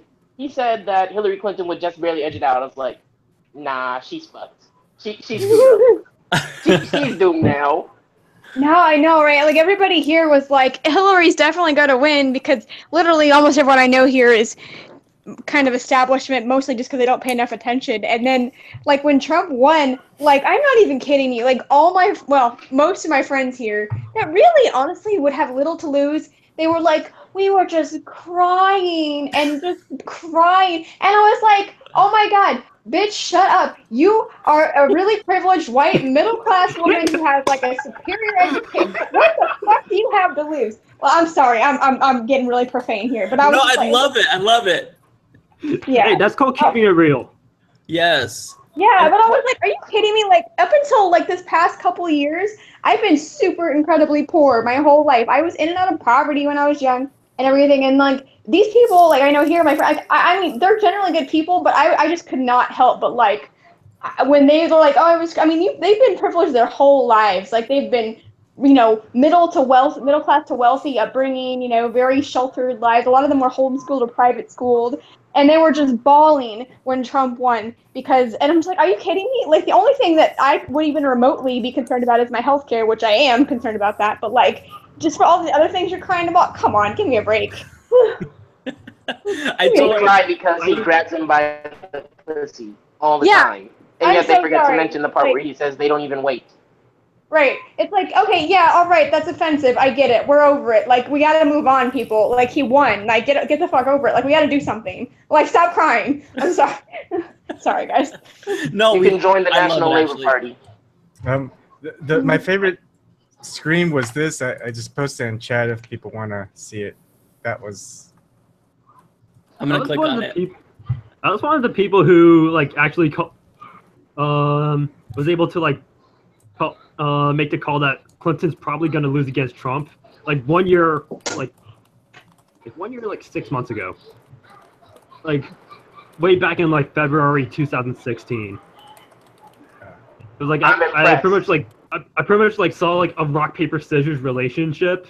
Like pretty much like Hillary has an advantage against Bernie because she's working with the DNC. Bernie beats Trump, no questions asked. But Trump might beat Hillary because Hillary sucks, and the people who support Trump, they're really enthusiastic about it. And he runs on a faux populist platform. He's pretty much like able to like tap into like people's frustration about like the status quo and stuff. And I got shit for that. Like a lot of people did. A lot of people totally got shit for that. Well, to me, it kind of feels like he hijacked the whole labor idea. We are focused on the forgotten person. It feels like he just hijacked it, and that's why people enjoyed voting for Trump rather than Clinton. But the way I saw it, it was, well, I'm screwed either way this goes. Oh well. Yeah. And then I also got a lot more shit from because I voted third party. Like all the Hillbots. Oh, me too. All the Hillbots sworn me and said, hey, you helped Trump because you didn't vote for Hillary. You voted Jill. You Bernie bro. And I just responded. 9% of all Democrats voted for Trump. They always forget that part. That one thing. That inconvenient And not only fact, that, though. but their logic falls flat on their face. Like, the logic goes along the lines of, you didn't vote for our candidate, therefore you helped the other candidate. But I didn't vote for like, Trump. What, 0.3% of all the votes? And also, I didn't vote for Trump, so by that same logic, I helped Hillary. And that's where their argument just falls flat on their face. It's childish logic. It's just childish. It reminds me of like my nephew. He's like 3 years old. And it's like when I was like, if you don't have a blue shirt on, you're a poopy head. It's like everyone who doesn't do one thing, I get to just declare there's something. It's like, yes. If you didn't vote for Hillary, then you're helping Trump. And I don't know if you guys saw, I got into an argument with Neera Tanden on Twitter because she said something about Jill Stein, and I responded. And then it was right in the middle of filming. I saw that she responded, and I was like, oh, yes! So I like started arguing with her, and she ended up blocking me, that motherfucker. But I was really like, I just wanted to hash it. It's like, okay, I've been waiting. I've seen her. She's tried to demonize Jill Stein and whatnot constantly. And it pisses me off so bad because it's like, okay, first of all, if Jill Stein wasn't there, I wouldn't have voted for Hillary Clinton still. I would have written in Bernie or just wrote in my own name just to say, fuck you, but still voted. You know what I mean? I hate it. And I know you guys do too. Yeah. Was it Neera Tanden? What was that? Was it Neera Tanden who blocked you? Yeah, Neera Tanden blocked me. Oh, she did? Yeah. Oh, I like you a lot better now, Mike. Yeah, I was But do you want to know get one some thing that's badass really points. strange, though? I have not been blocked by Peter Dow. Wow. Like, I feel insulted in the way that that meme on Twitter that has all the progressive names that says these are all thugs that should be in prison, and my name isn't on there for some reason. But I feel insulted. Like, it's like, why haven't you blocked me yet, Peter Dow? I've responded to you multiple times. I've tried to be an antagonist. I've called you names. Why am I not blocked? Like, you're making me look bad. I have a theory. I have a Speaking of theory. harassing people, I'm gonna go harass a Jeet Pod right now. I think they don't block you because, like, they can keep tabs on you that way. They can keep tabs of what you're saying to your progressive audience, so they know, like, what narrative to fight against. At least that's my thought. But That's true. That's true. Maybe. Don't worry, they'll come at you with the conspiracy theorist angle. Oh, Yeah. Mike is a conspiracy theorist. they've done that so many times. It's just for me saying something like benign, like I said the primary was rigged, and they said, "Oh, conspiracy theorists." I'm like, motherfucker, it was rigged. Like, that's not, if the rules are set in a certain. Okay, I like to use this example, and I haven't used it on the show because people would hate me. But it's like, I don't know if you guys have played Mario Kart. So Yes. it's like Bernie Sanders was playing. Bernie Sanders played in a race where he was not allowed to use items. Hillary Clinton was allowed to use the items, and she was given that red shell with the 3, and she just kept hitting Bernie, and she got to zoom past everyone. And anytime Bernie would get, like, caught up, he couldn't use items to kind of, like, regain, so she hit him with the blue shell. It's like, that's what the primary was. So if you have a Mario Kart race where only one person is not allowed to use items, then that's a rigged race. That's exactly what happened. You know, but I feel as though if I use that analogy on the real show, I would just be discredited forever. But it's so true. It's how I feel. Isn't it the best analogy ever? It really is. Perfect. Just use it. You'll get a whole new demographic going on the show. And Milk it. All the Nintendo fans, like me. right, because it came to my mind because I was playing Mario Kart 8, and there was like a certain match where you can play without items. I'm like, oh, fuck that.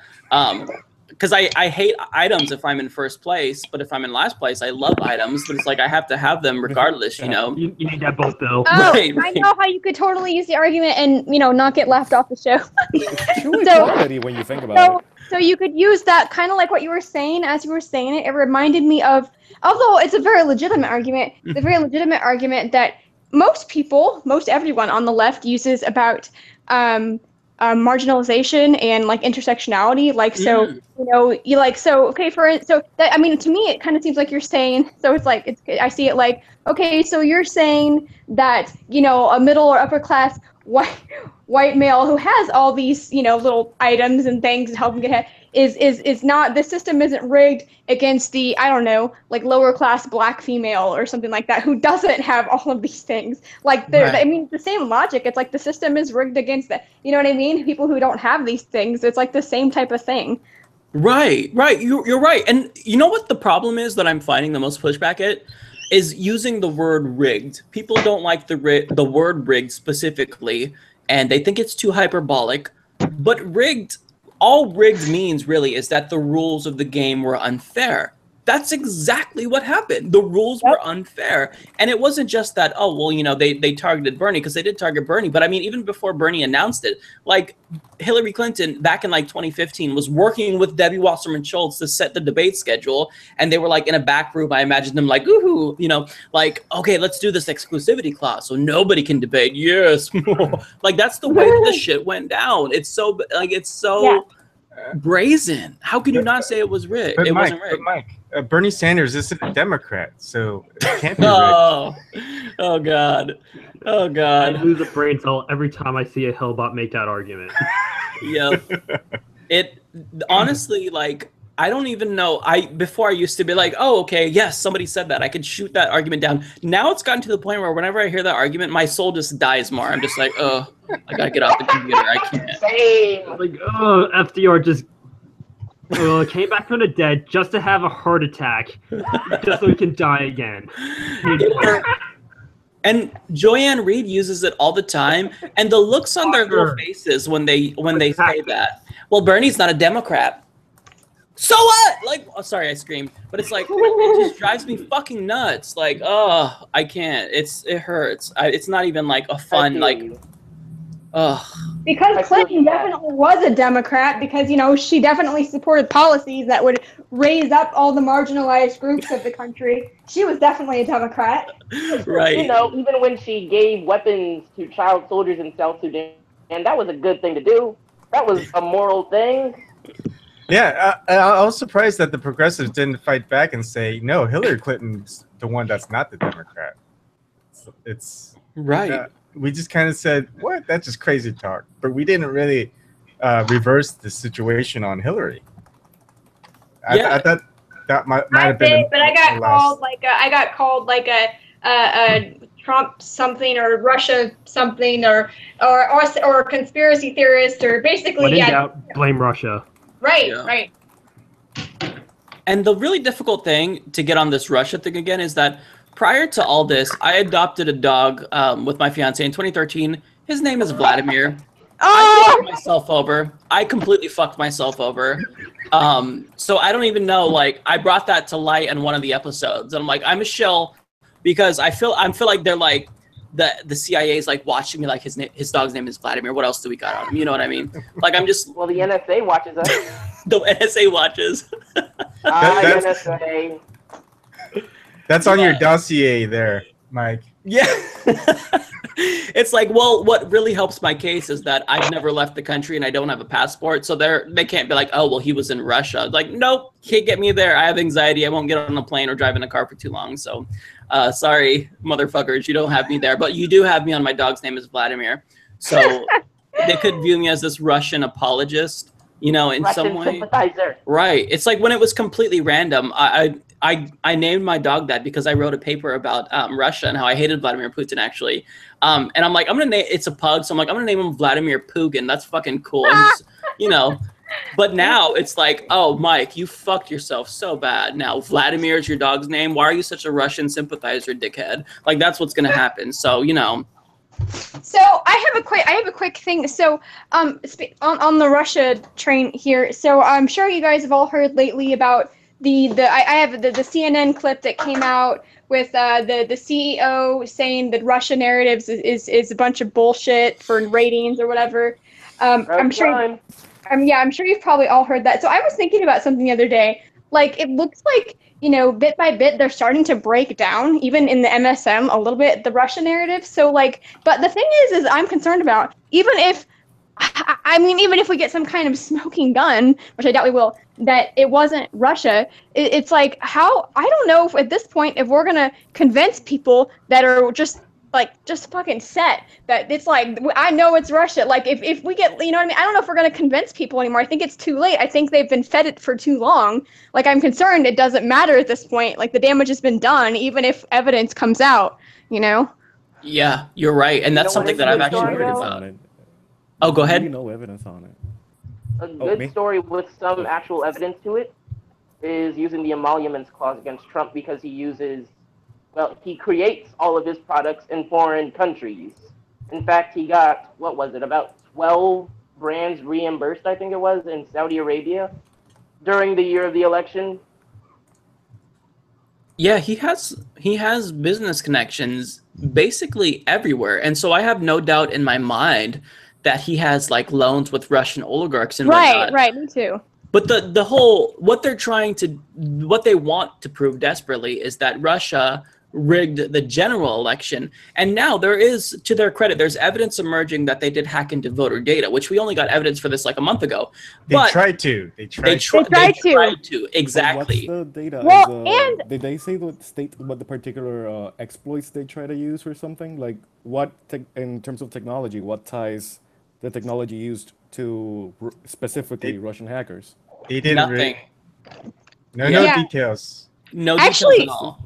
And the thing about, I don't know if you guys follow Caitlin Johnstone at all, but she's actually, and I don't know, but I mean, she's definitely very, very, very left. But she's written a lot of good pieces about this Russiagate thing, and I've been following her pretty consistently. And if you actually like read a lot of the stuff she has in there, like she kind of really breaks down, like they don't even the whole like hacking the systems, like if you really read what they're saying, like there still isn't actually solid evidence there, even though they're trying to make it seem like there is. But yeah, but I can share some of those articles like with you guys. But yeah, Caitlin Johnstone, she is great on like she's written so many articles about it, just ripping the whole Russia narrative to shreds. Yeah, definitely a good resource. Yeah, and they call her alt left now because of that. yeah, they call her alt left. Yeah, yeah. I'm alt left too. Whatever the fuck that means. Right. Like, does alt left mean you like hugging puppies, looking at rainbows, and giving people health care? Because if that's what alt left is, I think I'm pretty alt left. Right. I don't know. And I've heard that they've referred to me as alt left too. Not like in an article or anything, just on Twitter. And actually Nira didn't call me alt left. And the thing about that is blocked by Nira Tandon. I'm gonna create a second account just so that way I can still follow her because she gives me content for my show, so I need to have that. Tell you what, I'll share it with you. Yes. I'll start sharing stuff with you.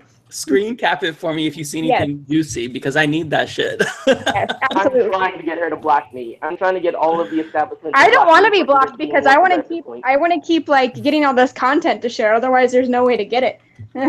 Right. It's like when she blocked me, a portion of like what I cover on my show just went away. And it was like, oh, yes, I got blocked. But then I'm like, oh, fuck, no, I actually need to not be blocked by Nira Tandon. So now it's like, she won in the end because now she has me vying for her to like unblock me. And I'm like, Nira, take me back, please, Nira. She don't have to know. We'll share it with you. Another account. Yeah, another account. But yeah, the thing about the whole Russia thing is that I think that you're right, Ashley. It's too far gone, and the people who are buying this now, I mean, they just took it hook, line, and sinker. There's no reasoning with them at all, and anyone who disagrees, they're a Russian. Like I cannot tell you how many times I've been called a Russian shill. It's like we're back in McCarthyist days. It's like if you aren't, if you're not rah America right now, you're a Russian traitor. You're a secret communist. When it's like Jimmy Dore always makes this point, Russia's not communist anymore. They are shitty capitalists just like us, and we try to hack elections everywhere. And we don't just hack into their voting data booths. We actually change the results of their election. Like in Chile, remember when we installed a dictator that murdered lots and lots of people? We did that, and it wasn't just we hacked into the voting booths. We actually, the CIA, fucked over Allende and made it so that way Pinochet took power. I mean, yeah, we can do it. It's okay if we do it, but it's not okay if people do it to us. Oh, trust me, I know that. Yeah, Carlos is like, yeah. Because we did it for freedom and democracy. If I may, a couple of seconds on the whole Russia thing. I work in programming. I work for the Puerto Rico top-level domain. We work with the domains, right? .com, .net, whatever. So each country has their own country code, the CCTLD. So I was talking with my coworkers the other day now, when the Russia thing came out, and we all just knew it was bullshit. Like because we're programmers.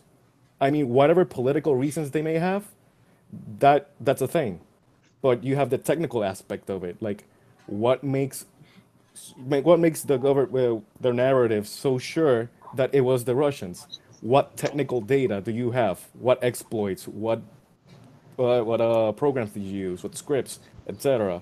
What information do we have on the technical aspect of the thing to make us so sure that it's the Russians? We don't have anything. They just said, oh, there was Russian language on the programming. Shit, right now we have coding in Spanish and in in Portuguese and French. Part of a code that I was doing a couple of weeks back. That doesn't mean anything. Also, all these tools are readily available in the dark web. As a matter of fact, you can take penetration testing certifications from Linux and a shit ton of other providers that are in different languages. I mean, you use those programs and you just need to know the math of it, the computer logic on it, and you can use it. Doesn't really matter what language it's really written on, because the language used on the program is universal. The comments on the program, it's like you can make little tidbits of code that don't show up on the actual program, right? Like for other programmers to see. So let's say you make this program and you want to say this function does this. So you say that in your language, like in written English or Spanish or whatever language you use. That's the only evidence that they've shown. Oh, it has some Russian language that's been associated with other Russian exploits. That's not a real valid reason. So right off the bat, me and all my other coworkers were like, "This is fucking bullshit." I mean, it could have been, yeah, it could have been. There could have been Russian individuals involved, politicians, groups, whatever. But to be so sure that it was just the Russians, because there was some Russian on the programs. I mean, I think if I'm not mistaken, just as it happened, the head of McAfee, one of the largest antiviruses on the fucking planet, he came out straight off the bat with. It was about a week after the whole thing came off, and everybody in the office was just fucking laughing because it's like, yeah, we fucking know. We've been saying this all fucking week. Like he came out straight off the bat. It's like it's a ridiculous notion to have, and I'm gonna try to find the link and send it to you because it's a whole. He had a whole interview on it where he's just like destroying the argument that this was the Russians because it had Russian language on it.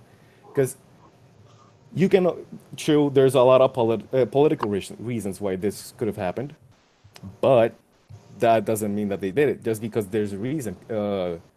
What's the saying in English?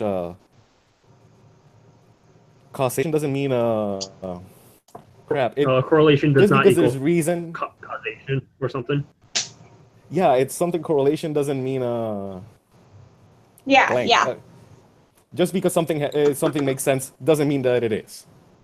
So, yeah, I just really want to make sure that if I don't know what the fear is to show what the exploits were, because I mean, if they already did it, the government has a whole lot of smart people on payroll, so probably all those holes are plugged by now, or at least they should be, because if not, they're incompetent, and I don't know whether we're wasting so much money for on national security. So, I would love to see actual evidence of what exploits were used and Right. who, for example, all these transactions of hacks and things have a routing map. I mean, true, you can have proxies and there's ways of hiding your IPs and things, but typically there's IP tables on each large router. I'm saying large routers, but just so you get an idea, there's 13 root servers that run the whole internet on the whole planet, right? All traffic of the planet goes through those 13 servers. It's not just a server. I mean, it's like a whole server farm is one server. I'm just oversimplifying for. Thank you for doing that, Carlos. Yeah. I need that.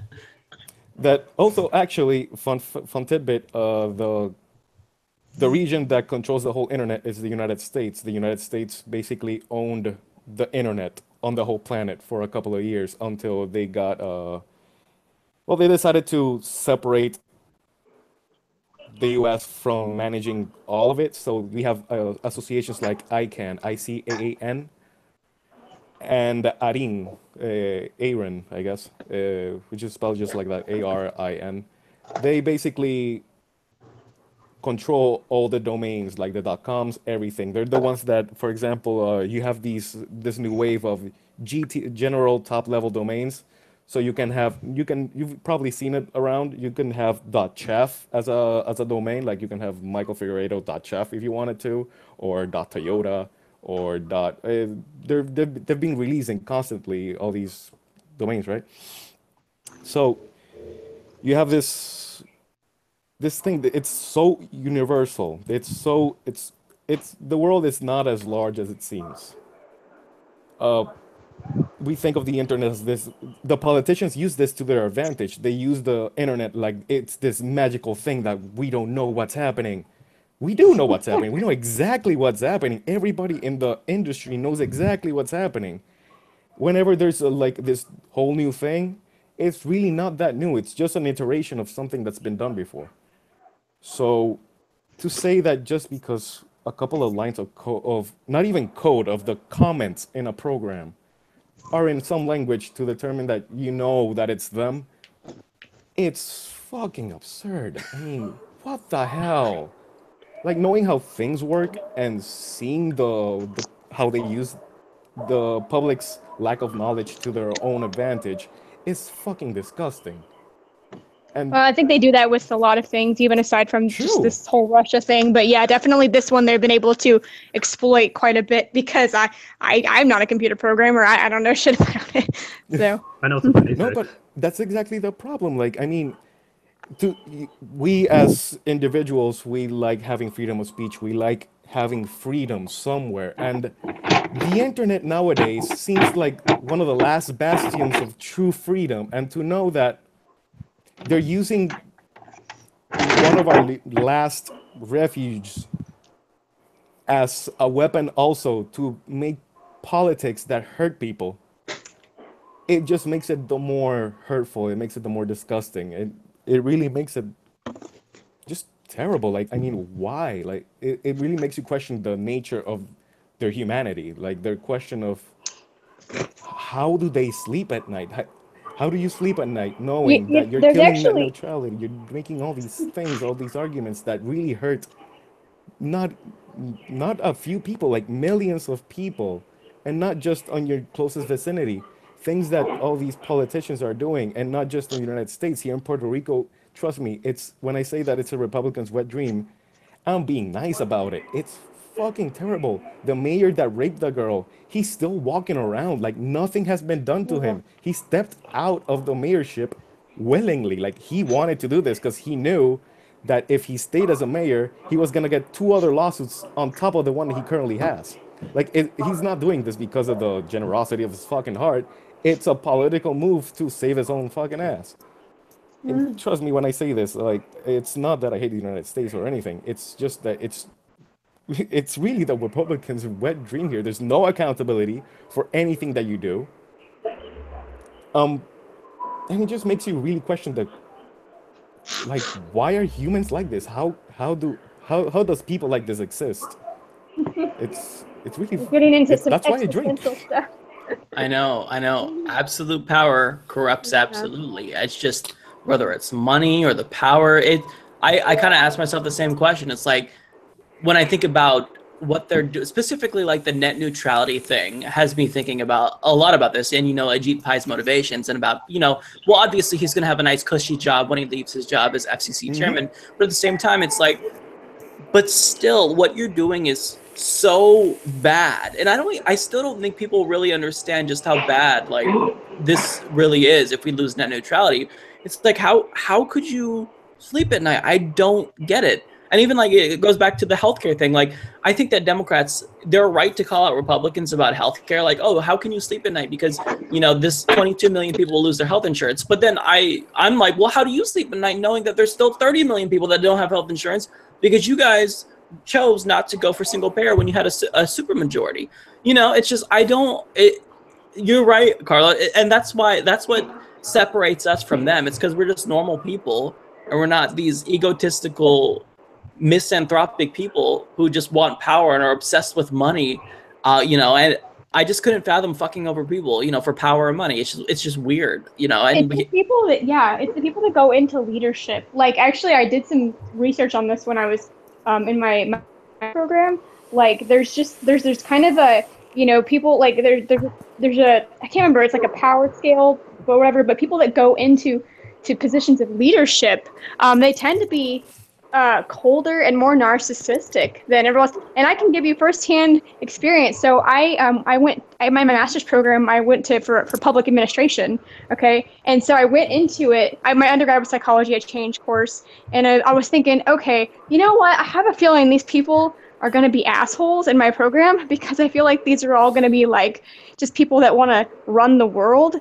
And, and I was like, but you know what? We need to have good people that want to do that. And that's the problem, is that good people don't want to be around those kind of people, so they don't go into that kind of stuff. Well, guess what? I was right. I'm not kidding. Like, there were about 12 of us in my cohort, and I was like friends with 2 of them. The rest of them, not only I couldn't even stand, not even a little bit. Literally, I give you a couple quotes from people really quick. One guy said once in class that he literally said, we were talking about some policies and whatnot and how we would choose to vote on them or whatever, or for future generations. He literally and unapologetically said, I actually don't really care about future generations. Like, why should I do anything for them? Like, I only need to care about what I'm doing now. Like, I don't understand why everyone was worried about this. Like, he just said it. It just didn't even think twice about how it sounded. He's just like, I don't care about future generations. Literally said it. And this guy was I don't even know what to say about it. And then one other quick example. One woman on our very first night, we had a little dinner, a group dinner, just to try to get to know each other. And we said, hey, why are you going into public administration? What are you interested in? And this one girl, she said, I want to be the CEO of a hospital. And then we were like, oh, okay, yeah, why? And she goes, for the money. Didn't even That's exactly the problem. Did not even follow it up with, oh yeah, and to help people. That'd be nice too. Literally just said, I just want the money. And it turns out I got to know her very well. She was a pretty horrible person. A pretty goddamn horrible person. Objectively Can I chime in here? That's terrible. Yeah. That sounds like my ass. So what I think is what you're saying is very true, Ashley.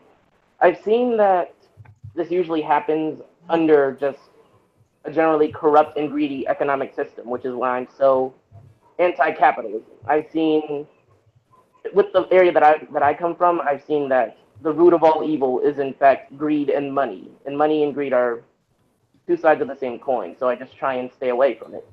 The way that you stay non-selfish is by living as if you were poor. And that's just pretty much what I do. Even though my mom makes $88,000 a year, I just don't ask for anything. I ask for things barely ever.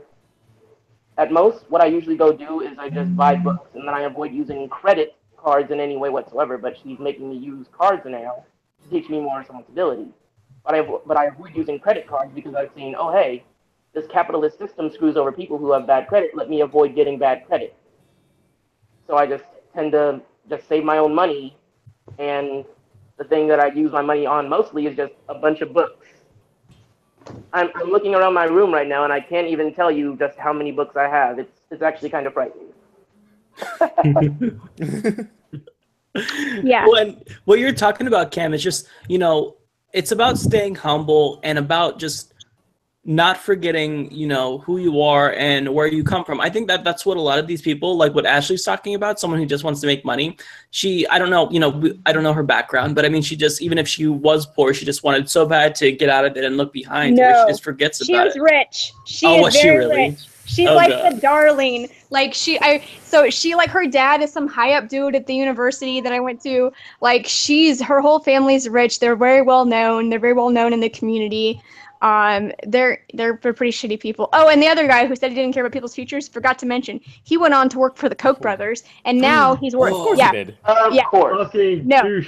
No, wait, and it gets better because he left the Koch brothers, and now he's working. I cannot remember the name, but now he's working for a Republican senator, working on literally, I don't know if it was the one that was shot recently or it was someone that was close to him, but I talked to him very, very briefly after that shooting, and he's like, oh yeah, we were working on gun policies, and now we're going to be up all night working. I'm like, what the fuck does that even mean? These are the people that I was in school with that are going to be running the world, and that's the problem.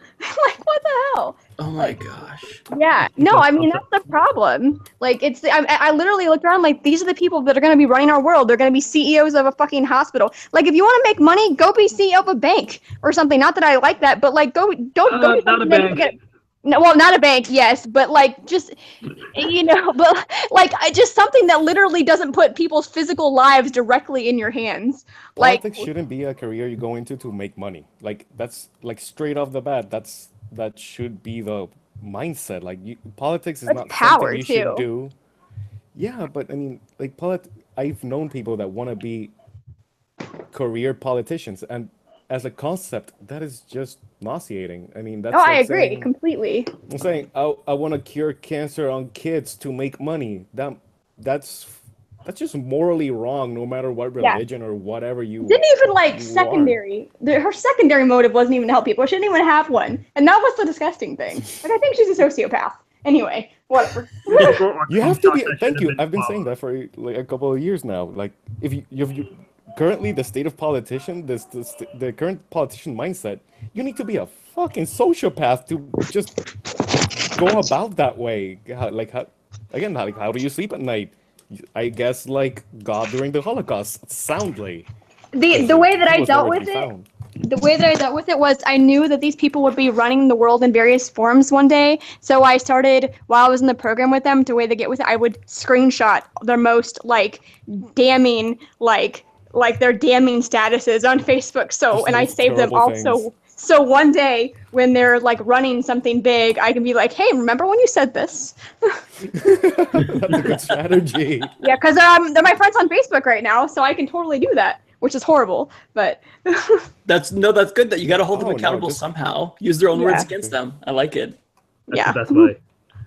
I want to. So the Payette is recommending a TED Talk in the chat. So it's called "Does Money Make You Mean?" by Paul Piff. So that sounds like something that could be interesting because I think that it does. Yeah, I think we all know we have preliminary judgments on what that is. But another thing that kind of sounds similar to that is there is a study, and I'm going to mess up the numbers, give or take, but basically, you know, a lot of people, they want to be rich because money buys happiness, apparently. But one of the studies showed that money does buy happiness, but after you make like 70,000 or 100,000, it drops off. Right. I know what study you're talking about. Right. Yeah. I don't know who the authors are though, but that's the thing. It's like, so this wealth, and it's kind of like a drug. They keep pushing for wealth. Like you see these billionaires, they want to get more and more and more tax cuts and more rich because it's like there's hunger where they're not happy, so they want to be more happy when really you're searching for something that you're never going to get. It's like that first high or whatever that you can never get again if you try a new drug or what, you know what I mean? Like, and that's kind of the problem. It's that they're chasing something, and in the meanwhile, we're all kind of getting screwed over because they're on this path to get something. I don't know if that makes sense, but I'm glad that you do know about that study, Ashley. But it looks like she dropped off. One thing that I will say though, Carlos, is I noticed you had a fidget cube, and this is completely off topic. I do. I have one of those as well, and aren't those amazing? They are, man. I mean, it's slowed down my programming. You have one too? Now I have an American flag fidget spinner. I do too. Oh. Yeah. I've tried the fidget spinner, but it distracts me way too much, and I don't get any work done. So I switched to the fidget cube so that way I can like. I started with the fidget cube, and then I gravitated to the fidget spinner. But my cat keeps stealing my fidget spinner, and she knocks it under the couch. And then if I have anxiety, like I have a lot of, I mean, not so much anymore, but I get anxiety. And the fidget cubes and the fidget spinners is a really nice like distraction, kind of like force feedback thing. So I'll just sit there if I'm having anxiety, I'll just kind of play with it and whatnot. And my cat keeps stealing my fidget spinner, and he's targeting my fidget cubes now. So, but yeah, those I've noticed that you had one. Those are really great, and I've tried to have one on the show, but it comes across. You can hear the clicking in the microphone because I always mess with the buttons. So you should make a silent one, like with cushion, like pads or something in between, so it doesn't make the noise, and that's it. It's a simple engineering fix. Somebody should get on this. I mean, I don't have the. I have a cheaper one. It was like $6 on Amazon. So it's probably shitty, but it's nice in that like some of the buttons are really clicky and some of them are soft. But I only want to play with the clicky buttons. It's like my favorite one. That and the Switch. This was $1 on Wish. You got what? I see, and I paid $6, and I'm like, oh my god, I'm spending $6 on this little cube thing. That's like the best investment I've ever made in my entire life in terms of like helping with anxiety. I do not get in my car unless I have my fidget spinner or fidget cube, because I'm like uber claustrophobic. So the minute I shut the door, I'm like, oh fuck. So if I have that, it actually really does help and distract me. But yeah, I noticed that they're getting more popular and whatnot. And there was somebody posted from the Progressive Army, like Benjamin Dixon's show, I think. I don't know who it was, but they posted an article about someone shitting on fidget spinners. Not literally. I mean, like just talking shit about them and how that was going to go in a completely different direction. That is something very silly to be mad about. Like how silly is like you're mad about a fidget spinner? Like, dude, stop. Seriously, right? There's gotta be a line. Like you have to know being mad about this is fucking ridiculous.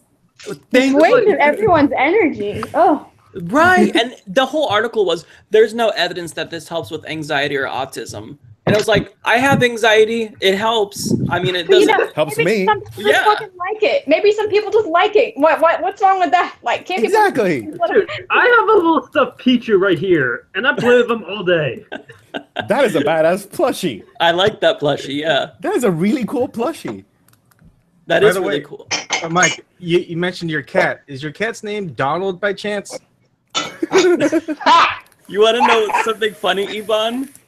I have a tarantula named Donald. I'm not even joking. I swear to God. Where did you get the tarantula from? Oh my God! You have a dog named Vladimir and a tarantula named Donald. Yeah. Oh my God! Was that before this whole thing, or like afterwards as an ironic thing? Oh my God! Okay, so I have to tell you about the tarantula. So I got a tarantula. It was a little. I ordered a tarantula, and they sent me this. It was like a little baby, and it was a girl. Its name was Hillary. And unfortunately, no, dude, you have another pet named Bernie. No, I don't. I don't have a pet named Bernie. But Hillary died because she was so little that I This sounds so ridiculous. This went off the rails. This is awesome. Yeah, this is the weirdest chat ever. I feel so bad for people tuning in afterwards. No, Hillary died because I couldn't find crickets small enough for her to eat. So I ordered a different tarantula. His name was Bill. It was a dude. No. No. I gotta go. Not even possible. This is amazing. So, what is your life? I need some drugs now. Your life is amazing. How does this shit just happen? I didn't come up with these names sober, mind you. But so Hillary lost the election, and then Bill changed to Donald. So that's how he's Donald now. So Bill is technically Donald, but he just did a name change as soon as he lost, and it's more fitting because it's a Mexican red knee, so he actually has like a little orange patch on the top. I'm like, Donald, I should have thought of this, sooner. So yeah, I have, but my cat's name, I did stick with the Russian. My cat's name is Svetlana. So I'm just full Russian shill, you guys. Like, I don't know why I haven't. Michael, the Trump supporter confirmed. At least it wasn't Ivanka. I'm not gonna lie, Yvonne. I did think about naming the cat Ivanka. I'm not kidding. I'm not even kidding. Oh boy. Everything has to be like political and whatnot. Name-wise, so I'm like, what am I gonna name this cat? And I'm like, well, it's a girl, Ivanka. That would be kind of, I kind of like the name. But then the thought of Ivanka kept popping up when I thought about it. I'm like, oh, I don't want to think about them more, because like, it's not like I'm gonna be calling the tarantula like, Donald, come here. You know what I mean? But with a cat, I'm gonna be using that name all the time, and I don't want my neighbors to hear me yell. I'm like, Ivanka, get down. So I figured, Svetlana would be better, and so we named her Svetlana, but I call her Sveti Wap, like the rapper Fetty Wap, but Sveti Wap. I don't know why. I didn't plan that, but I heard a Fetty Wap song come on. I'm like, hey, Sveti Wap. And I'm like, boom, that's your name. And my dog, it rolls off of the tongue, so. It rolls off the tongue, because Svetlana is legitimately difficult for me to pronounce. And my dog Vladimir, I don't even call him Vladimir. Basically, his name is Poopy, because he shits on the floor. So, but his original name. Used to be that used to be my fiance's dog's name. He was named Poopy for some reason. Yeah, I think he died, and now they got one that's named Pookie, just to like keep it on the poo part. Okay, this is gonna trip you out, and I'm not fucking with you. My sister had a dog named Pookie. Like, are we all just on the same fucking wavelength? Like, what's going on here? This is creepy. Okay, we need to stop talking about pets. It's creeping me out, guys. No one has a... Hey, quantum theory validates what's happening right now. Okay, I really wanted to name one of my animals Bernie, but my husband wouldn't let me. He said we're not allowed to do anything political, because basically I'm the political person in a relationship, so this is my outlet. So Yeah. Hey, same here. No judgment from me. Yeah. But by the way, Mike, I might have to go soon. But would it be I okay actually to? do as well. Would it be okay to make like a compilation video of things that the chat does? That way, we could try to get more people to contribute this amount. So they Yeah, can I'm okay with that participate. if you guys are. Yeah, it's up to you Yeah. guys. Yeah, I'm good with that. I'm good with it. Sure. All right. So Yeah, that'd be cool. I'll spend some time. I'll give you a link to the video before I publish it, Mike. Okay. See if you're okay with that. And Sure. Yeah, I'm perfectly fine with it because I have myself up on the internet, so it's just a matter if everyone else wants to. But yeah, I'm totally cool with it. Sure. okay. Yeah, as long as I don't like run for office one day and someone finds this and calls me out of context or something. You know what I mean? I said fuck a lot, you guys. I'm just saying. Same here. Half of the Let words them I said were have fuck. I have more I'm running for mayor in stuff on the internet. 2022. Hang on, Let 'em we have attack to be me. careful because we have the guy who makes Kyle out of context videos here. That is true. So, Uh-oh. That's not even Now the- we know why he's in here. Hold on, that's not even the most damning thing about me. Like anybody who knows my username, they can do like a Google search and find me on Pornhub. What? Holy It's shit! just- That's because, fine.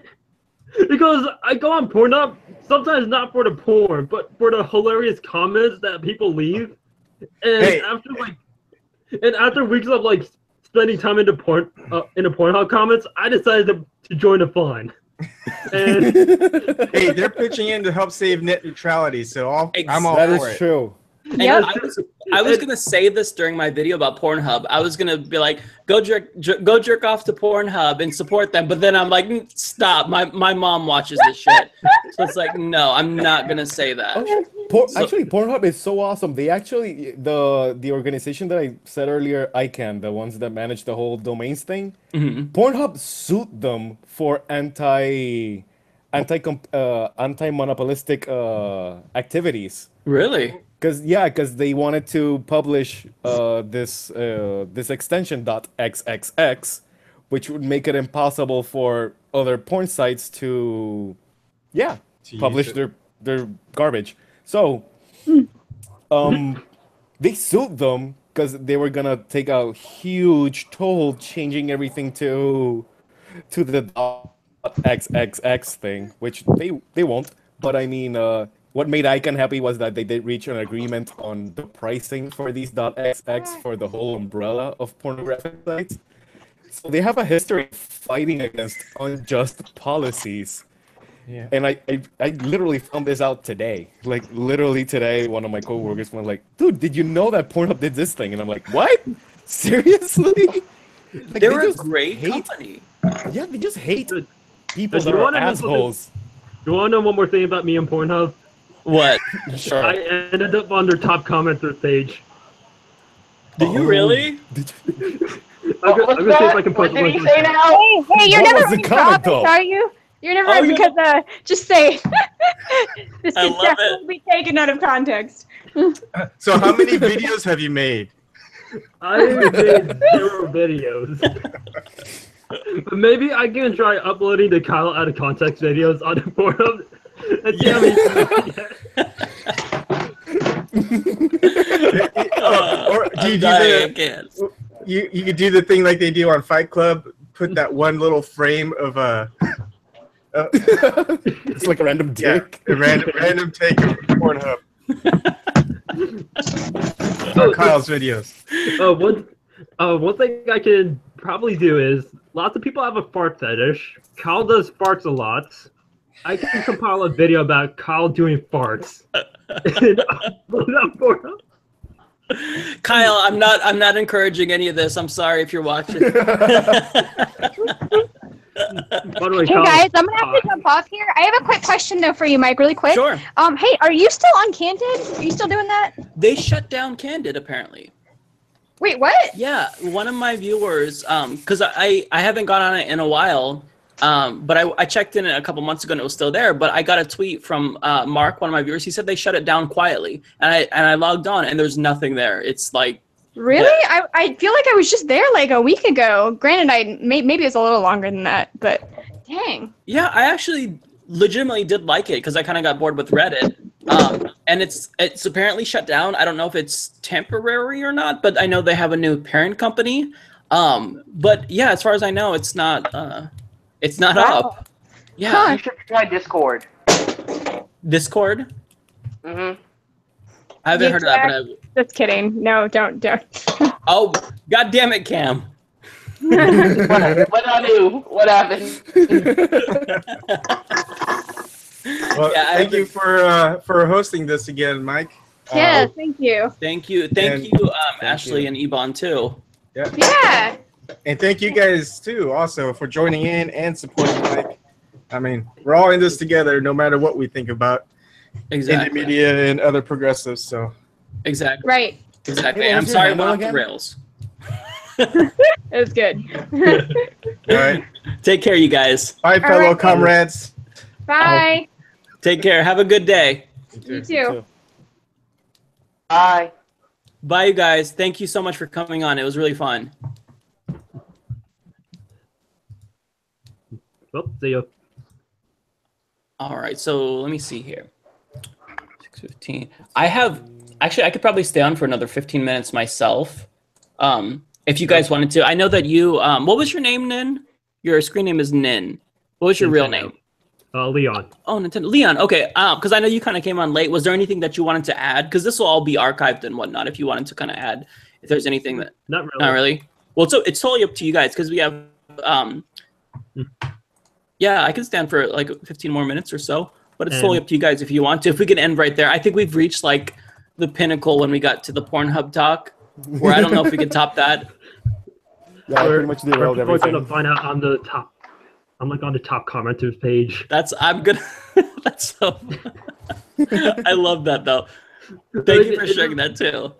This is like I was like randomly on Pornhub one day, and I just hovered over the community like tab, and it showed top commenters. I saw my profile picture, and I just didn't know whether to be proud of it or to be weirded out. Maybe both. You be proud of it. Be proud of it. There's nothing wrong with that. That's awesome. But this is Pornhub comments are fucking hilarious. They are.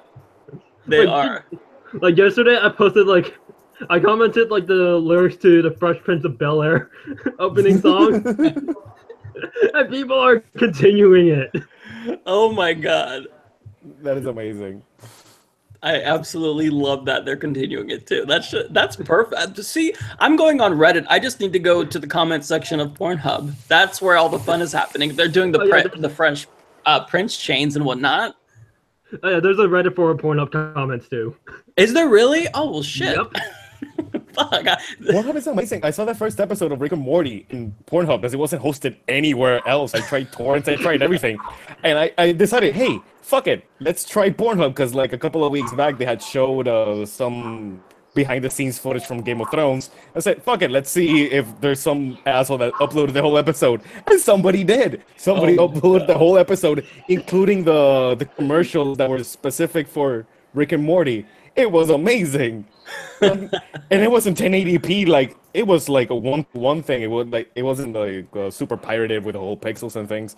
No, it was like legit HD 1080p Rick and Morty first episode when it was nowhere else. Wow. And I was like people tell me, oh, did you see the episode? Yeah. Where? I can't find it. Dude, go to Pornhub. Like, really? Yeah, dude, go to Pornhub right now. I swear it's there. Okay, first of all, Rick and Morty is amazing, but now I'm gonna have to be looking for things on Pornhub, just like non-porn related videos of if I want to see an episode or something.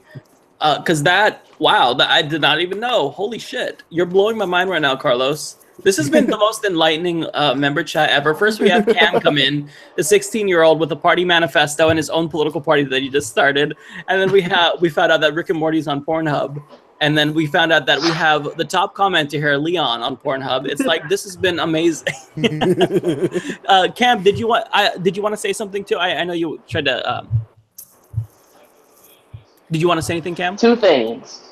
One, on my Twitter, if you check it out, I just started like spamming near a tangent with different things and just being a dick when I retweet some of her things. my handle is @CameronC Miguel. I don't. Let me see, because I don't. Let me make sure I'm following you, Cam, because I have to see this too. I usually follow everyone. If you have it. Oh, by the way, if anyone is from Patreon, if you have your Patreon or your Twitter linked to your Patreon, I can just like click on you and your Twitter will pop up and I can follow you like super easily. But can you tell me your Twitter handle again, Cam? Cameron C. Miguel. Oh, I think I'm following you. No, I'm not following you. Oh, well, here we go. I'm following you. I love this. Hello, like, young you can person look at all here. the stuff I did to your tan. She was talking about like young people, how there's some groups saying they speak for young people. I'm like, hey, I'm a young person, and we don't like your type of person. Bye. I see that right. That's awesome. Oh, and you met Jimmy Dore too. Did you go to the People's Summit, Cam? No. Wish I did. That is so cool. Let me make sure everyone else that I have your Twitter's on here. Leon, what's your Twitter? I'll put it in the chat. Okay. It's spelled slightly different from a username because the original account that I had, I lost the password to it, so I had to like make a minor adjustment. Okay. I do notice your screen name though on YouTube. I see your comments every once in a while. Carlos, am I following you on Twitter? I actually don't use Twitter that much. Oh, okay. I don't use Twitter at all. Okay. I only use Twitter for this account on. There's these people that use Twitter for traffic updates, like whenever there's a police blockade anywhere or etc. I use that so I know when to tell my Uber to take a different route, so they don't get screened by the whole police thing here. Oh, that sounds handy. It is super handy. Wow. I mean, typically I don't hang out more than 5 minutes out from my house, but sometimes I am a little bit drunk. And typically at the times that I go out, there's not a whole lot of people and whatever. So it's always nice to know if I have to stay where I'm at and get sober before I go out. Yeah. Yeah. Okay, I'm pretty smashed. I need to go find some food and just ride this shit out for a couple of hours before I go home. So it's a nice tool to have. Yeah, absolutely it is. I absolutely detest driving drunk. Yeah, yeah. So it's always nice to know when I have to take extra precaution and make sure like I'm legally under the limit. Right.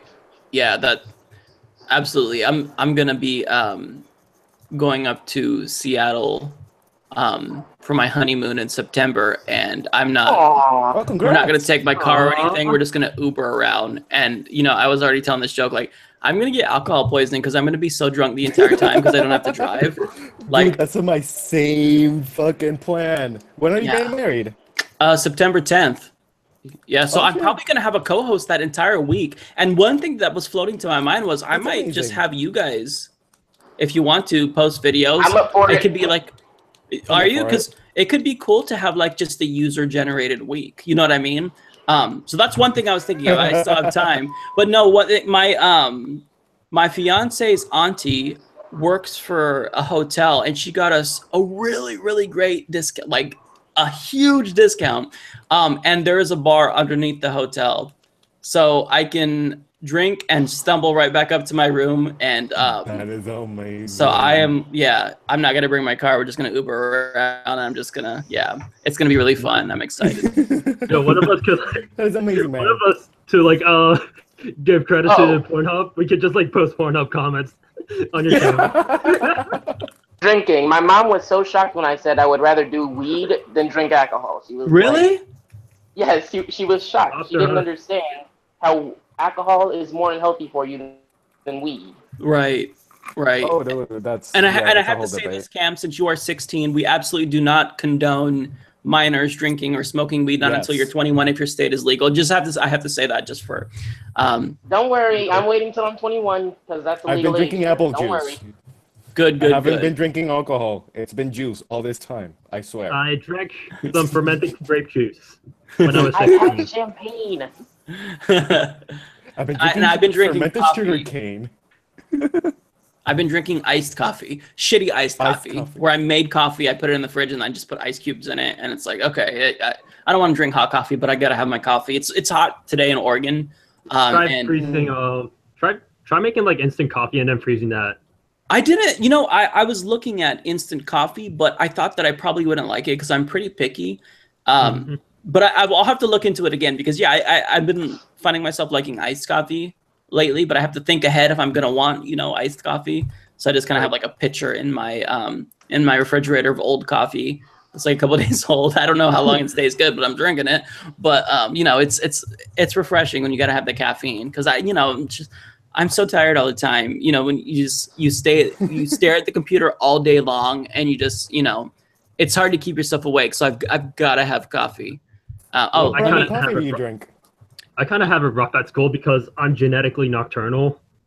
What? And it's because when my mom got pregnant, my dad was like working graveyard shifts, and I think he worked graveyard shifts pretty much like throughout his life, and that got passed down to me, and now I had trouble like sleeping like anytime before 2 a.m. No kidding. You know what? I usually don't go to bed until like 2 or 3, and if it's a night that I'm editing, I stay up till like 4 or 5.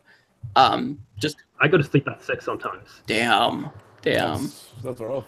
You have me be full nocturnal. Yeah. See, I don't drink anything special. I just buy the just like the not the Folgers brand, but the generic one from Fred Meyer. So it's like Kroger, and I like that better than like the Folgers. I don't even know what the name is.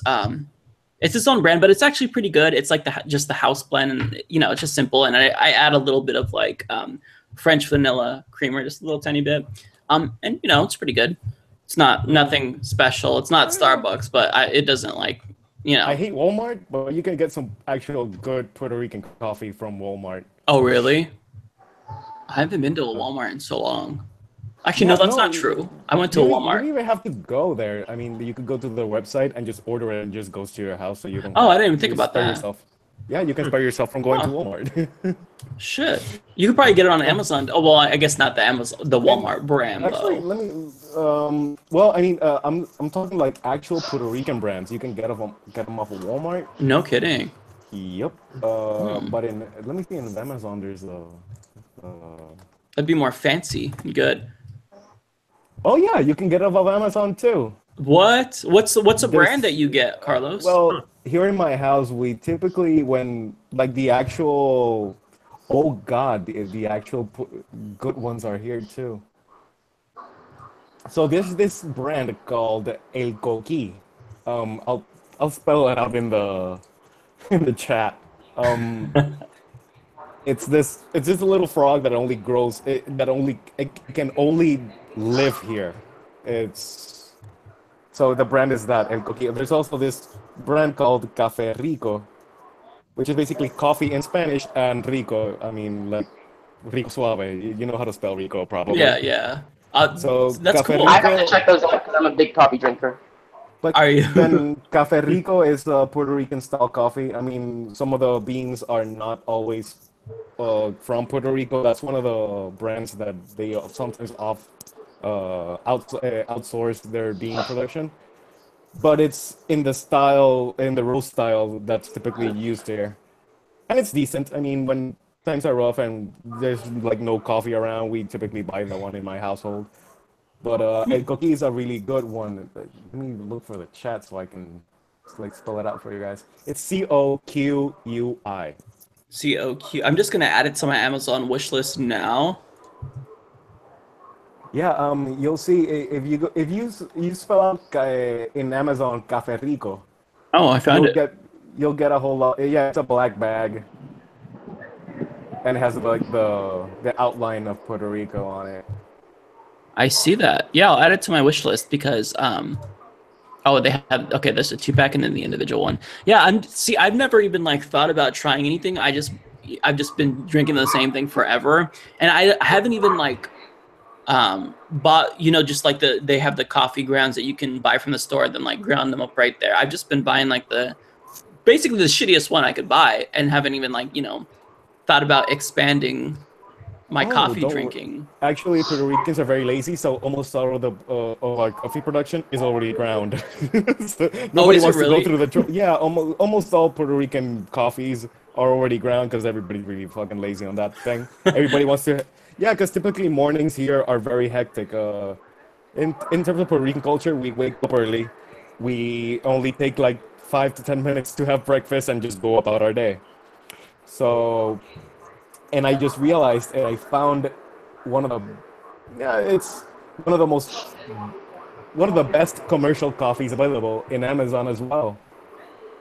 It's called Café Lareno, Lareno.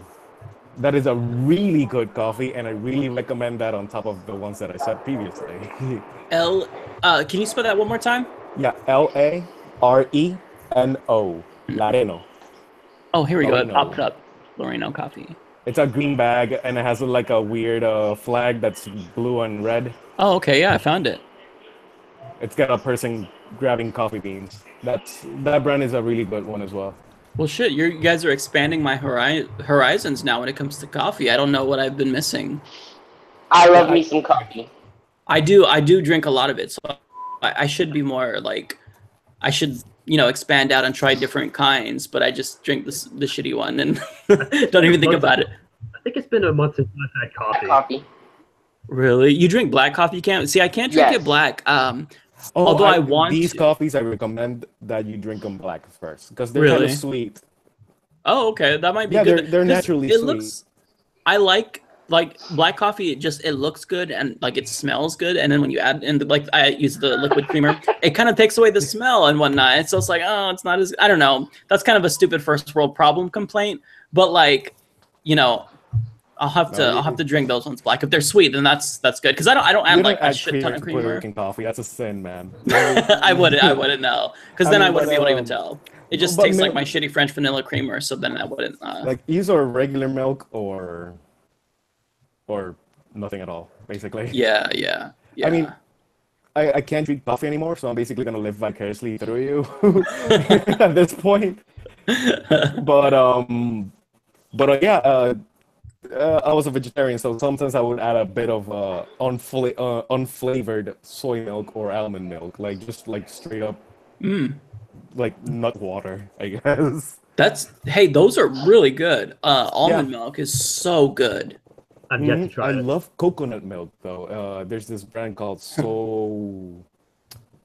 it's S-O Wellful.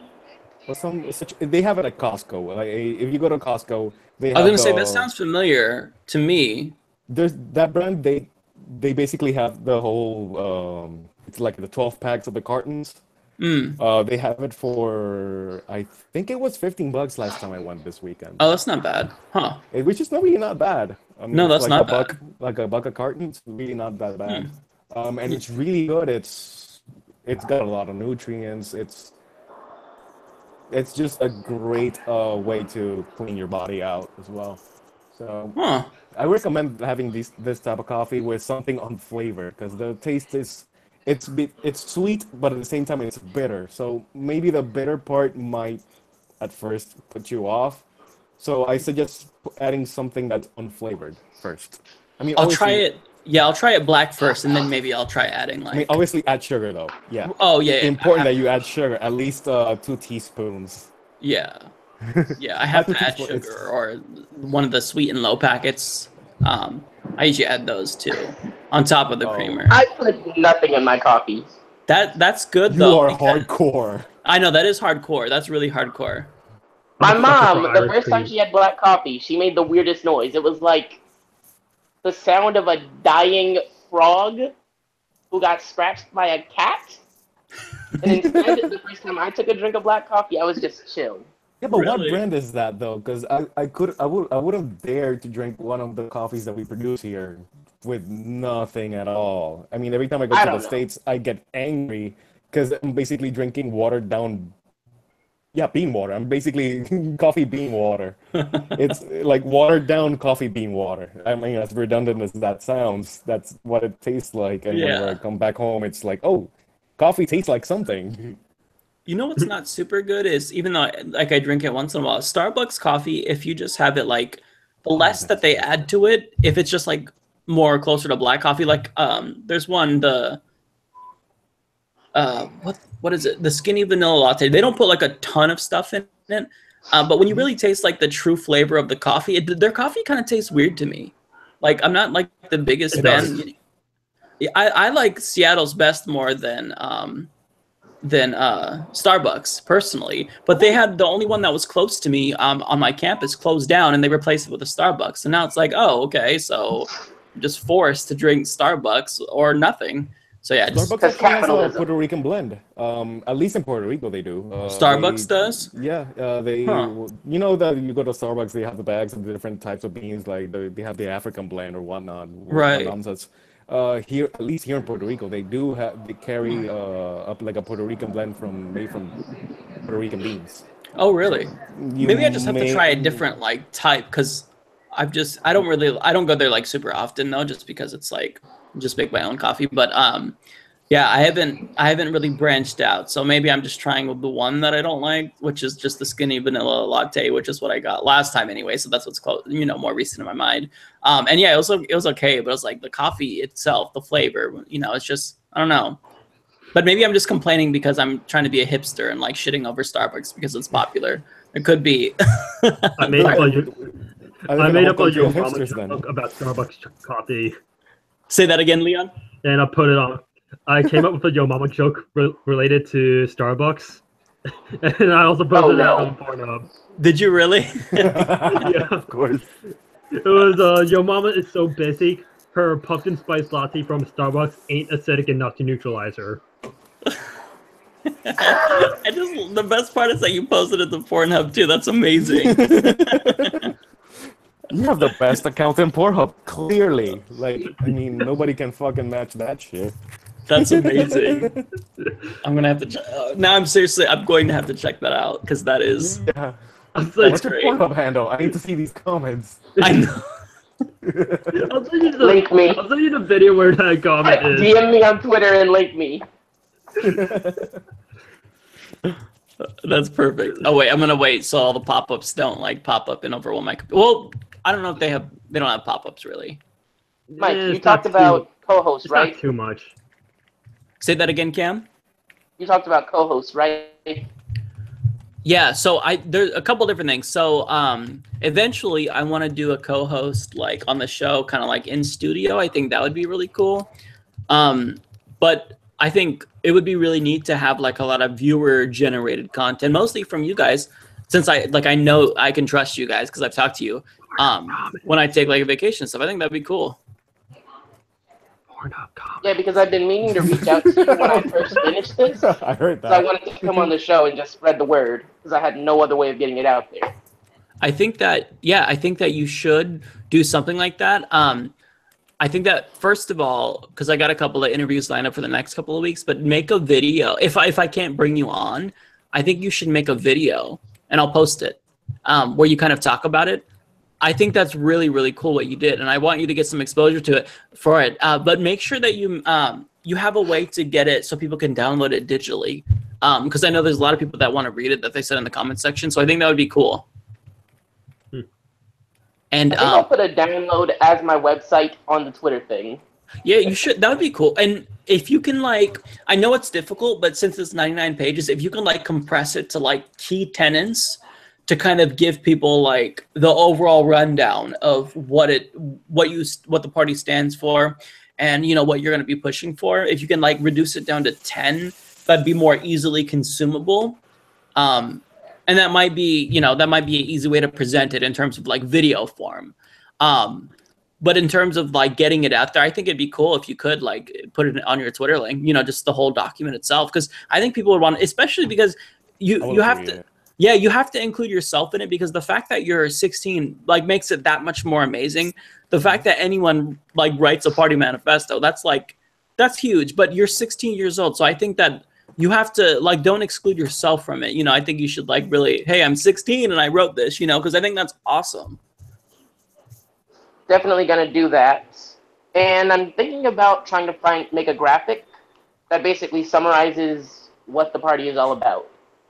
That'd be nice. Yeah, that'd be good. Because you know what I found out is that because for me, before I started doing YouTube videos, I was just a writer. You know, I never, but you have to kind of learn and adapt to change it so that way something that you would present on paper differently comes out more. What do I want to say? Like on video, it comes out a little bit easier to consume on video because you don't have as much time on video. I think that people are more inclined to stop watching if it's after a certain length. Like typically with interviews, I try to make sure my interviews are like below 30 minutes. But reading is a little bit different because if you're reading something, you're expecting to dedicate some time. So if you can like take your manifesto and make it like into like a 10-minute video or a 5-minute video, I think that would be super helpful in terms of just points. Yeah, main points, bullet points, key tenets of what you stand for. That'd be my advice. But then again, I've never written a party manifesto, so I couldn't say you know that's something that you have over me that you know you've done. So I don't even know if you can condense it that much. But I mean, if you can, then I think that would be pretty helpful. I definitely can. Nice, just to get the whole takeaway. That'd be amazing. Yeah. So yeah, absolutely. So yeah, if you can kind of give me like a bullet point rundown, yeah, we'll either I'll bring you on or we'll have you post a video. Little, you know, we'll be like Boy Wonder 16. He has his own party that he started. I think that would be really, really cool. All right. The current state of the political discourse has created 16-year-olds that are willing to write freaking political manifestos. Right. That's how horrible the state of politics is right now. Even 16-year-olds are aware of politics that are, gonna affect the rest of our lives. Neoliberalism screws everybody over. Yeah. Exactly. Like that's how horrible it is right now. I mean, it's been downplayed so much in the media, but that's how terrible things are right now. I mean, you have young people really involved in the political discourse. It's amazing. Yeah. And many times they know more than the grown-ups. Oh yeah. I would love to see Cam debate any neoliberal. Cam would like destroy them. I would love to see Cam debate. Set something up. I'll do it. 16. I already have the headline for you, Cam. 16-year-old destroys neuroattendant. Let's do it. It's gonna be posted on Pornhub. 16. You need to get people behind you. Go get them. That's amazing. All right, you guys. So if you don't have anything else that you wanted to bring up, then we'll go ahead and end it right here. We've been on, what is it? About 2 hours and 40 minutes. So I think that's probably good. I try to cut it down to 2 hours, but we always go over because it's easier I think for people who don't get to watch it live. It's it's easier to watch it if it's shorter because you're I don't edit it because it takes a lot of time. But yeah, and Eban will be doing a kind of summary video too, so that would be cool. But yeah, do you guys have anything you want to add before we kind of jump off? If anyone just so happens to be seeing the Jimmy Dore show at July 17th, I will be there. Good for you. Anyone in the chat, anyone on here, I'm there. I'm already there. Bought the tickets. The candidate is going to be there. My mom will be there. And apparently my half-brother, who I just found out about, will be there as well. Wow. Well, congratulations for finding out about a half brother. That's huge. That's huge. I'm not surprised. My dad was a man whore. Oh, buddy. Well, like me and my other half sisters sat down, counted all the siblings that we just know of. We're at 11. 11 siblings. Jesus. That are all from different women. Are they all like geniuses like you, or are you kind of like the one who's kind of like the party manifesto? We're all pretty smart. Really? We're all pretty smart, and we all work really hard. Well, then that's really good because we need smart people to have lots and lots of babies. That's the only way we can survive as a species. There's idiocracy going on again. We don't want it to be documental. Right. We don't want idiocracy to become nonfiction. We want it to be real. Exactly. So we need. I was about to quote that. Yes. So if your parents are the ones who created the kid who was 16 and wrote a party manifesto, continue having kids because we need more of that. Please, please. We don't need more stupid people multiplying. I'm gonna offend someone by talking. Mike is arguing for sterilization. No, I'm not, you guys. I'm just saying. Cam is very smart, and we want more Cams in the world. Yes. Or someone's gonna invent a new ism like Mike is against stupid people. He's stupid-ist or something. He's an elitist, anti-stupid person. He's an anti-stupid bigot. Intellectual elitist. Yeah. Elitist. Sorry, Yeah, I keep intellectual things. Something like that. Something like that. Things that people will invent new names to call you. It's creative. I'm not even mad. You know what I mean? But I just try to be aware of it before it happens because you never know what's going to happen and what you're going to be called. True. All they do is call me a Marxist-Leninist. You Marxist-Leninist, Cam? Even though I'm a democratic socialist, they're like, you Marxist. Oh They yeah. just call me a communist here. I've been called a cuck on Pornhub. Have you really? I use that. Because I made an anti-Trump comment, and so some social injustice warrior got offended, and he was like, "Oh my God, you should be watching cuck porn." And to that, I responded, "Well, I'm already getting cucked. I'm watching some dude fuck the country I love." That is a fair point, though. Yeah, I love that. So yeah, we're gonna need you back on the next chat, Leon, so that way you can tie everything back in. Because I like how there's always a Pornhub comment for the stories. That's amazing. I love it. Yeah, because we need the comedy. Because everything is all serious. We talk about the serious issues on the show. Now we just fuck around and it's fun. But Ebon just left, so bye to Ebon, and thank you to the Pyat who brought up the word eugenics. That was the word that I was trying to say, but it didn't come to my mind. This hat's a little bit too tight on my head. Can't concentrate. But yeah, if that's it, then yeah. You guys have anything else? Then we are good to go. I'm good. Have a great day, guys. I'll definitely be back for the next one. All right. I'm gonna be forever present. I love it. I have Good. a question. Yeah, go ahead. Oh, two things. Eugenics, something terrible happened in Puerto Rico with eugenics. Actually, there was a doctor that sterilized a whole lot of women here without their consent, and then he got a Nobel Prize on medicine for doing so. The fuck? And yeah, it's a whole thing. Well, there goes my faith in humanity. Dude, seriously, Agent Orange was tested on the Puerto Rican population before they actually used it in Vietnam and things. Oh that my was God. fun. That's fucked up. Anyways, that's a whole different thing for a different chat because it's a long conversation. But the other thing is, I would like to. Moral. What? Because that's moral, apparently. Yeah, I know. it's Morality. There's a reason why I'm so disenfranchised with the concept of good-hearted politicians. I mean, it doesn't come from just spite. It doesn't come from just random hate. There's actual factual evidence that will make you angry regardless of where it's happening. I mean, I get angry about the things that our politicians have done to us. I get angry about whenever people are being nasty with other people, it makes me angry. It's totally disassociated from political mindsets, from religious beliefs. There's a line where you need to draw that you need to declare people you need to be able to tell you're actually good, kind-hearted. Don't try to find evil. Anyways, that's not the point. I would like to talk with Ernesto, which was the other Puerto Rican that you said. Oh yeah, I can connect you with him. Yeah, because it would be nice to have the different perspectives. Because the left in Puerto Rico is very, very fragmented right now. I mean, in the past elections, there's obviously the Independent Party that's always very left-leaning in terms of policy.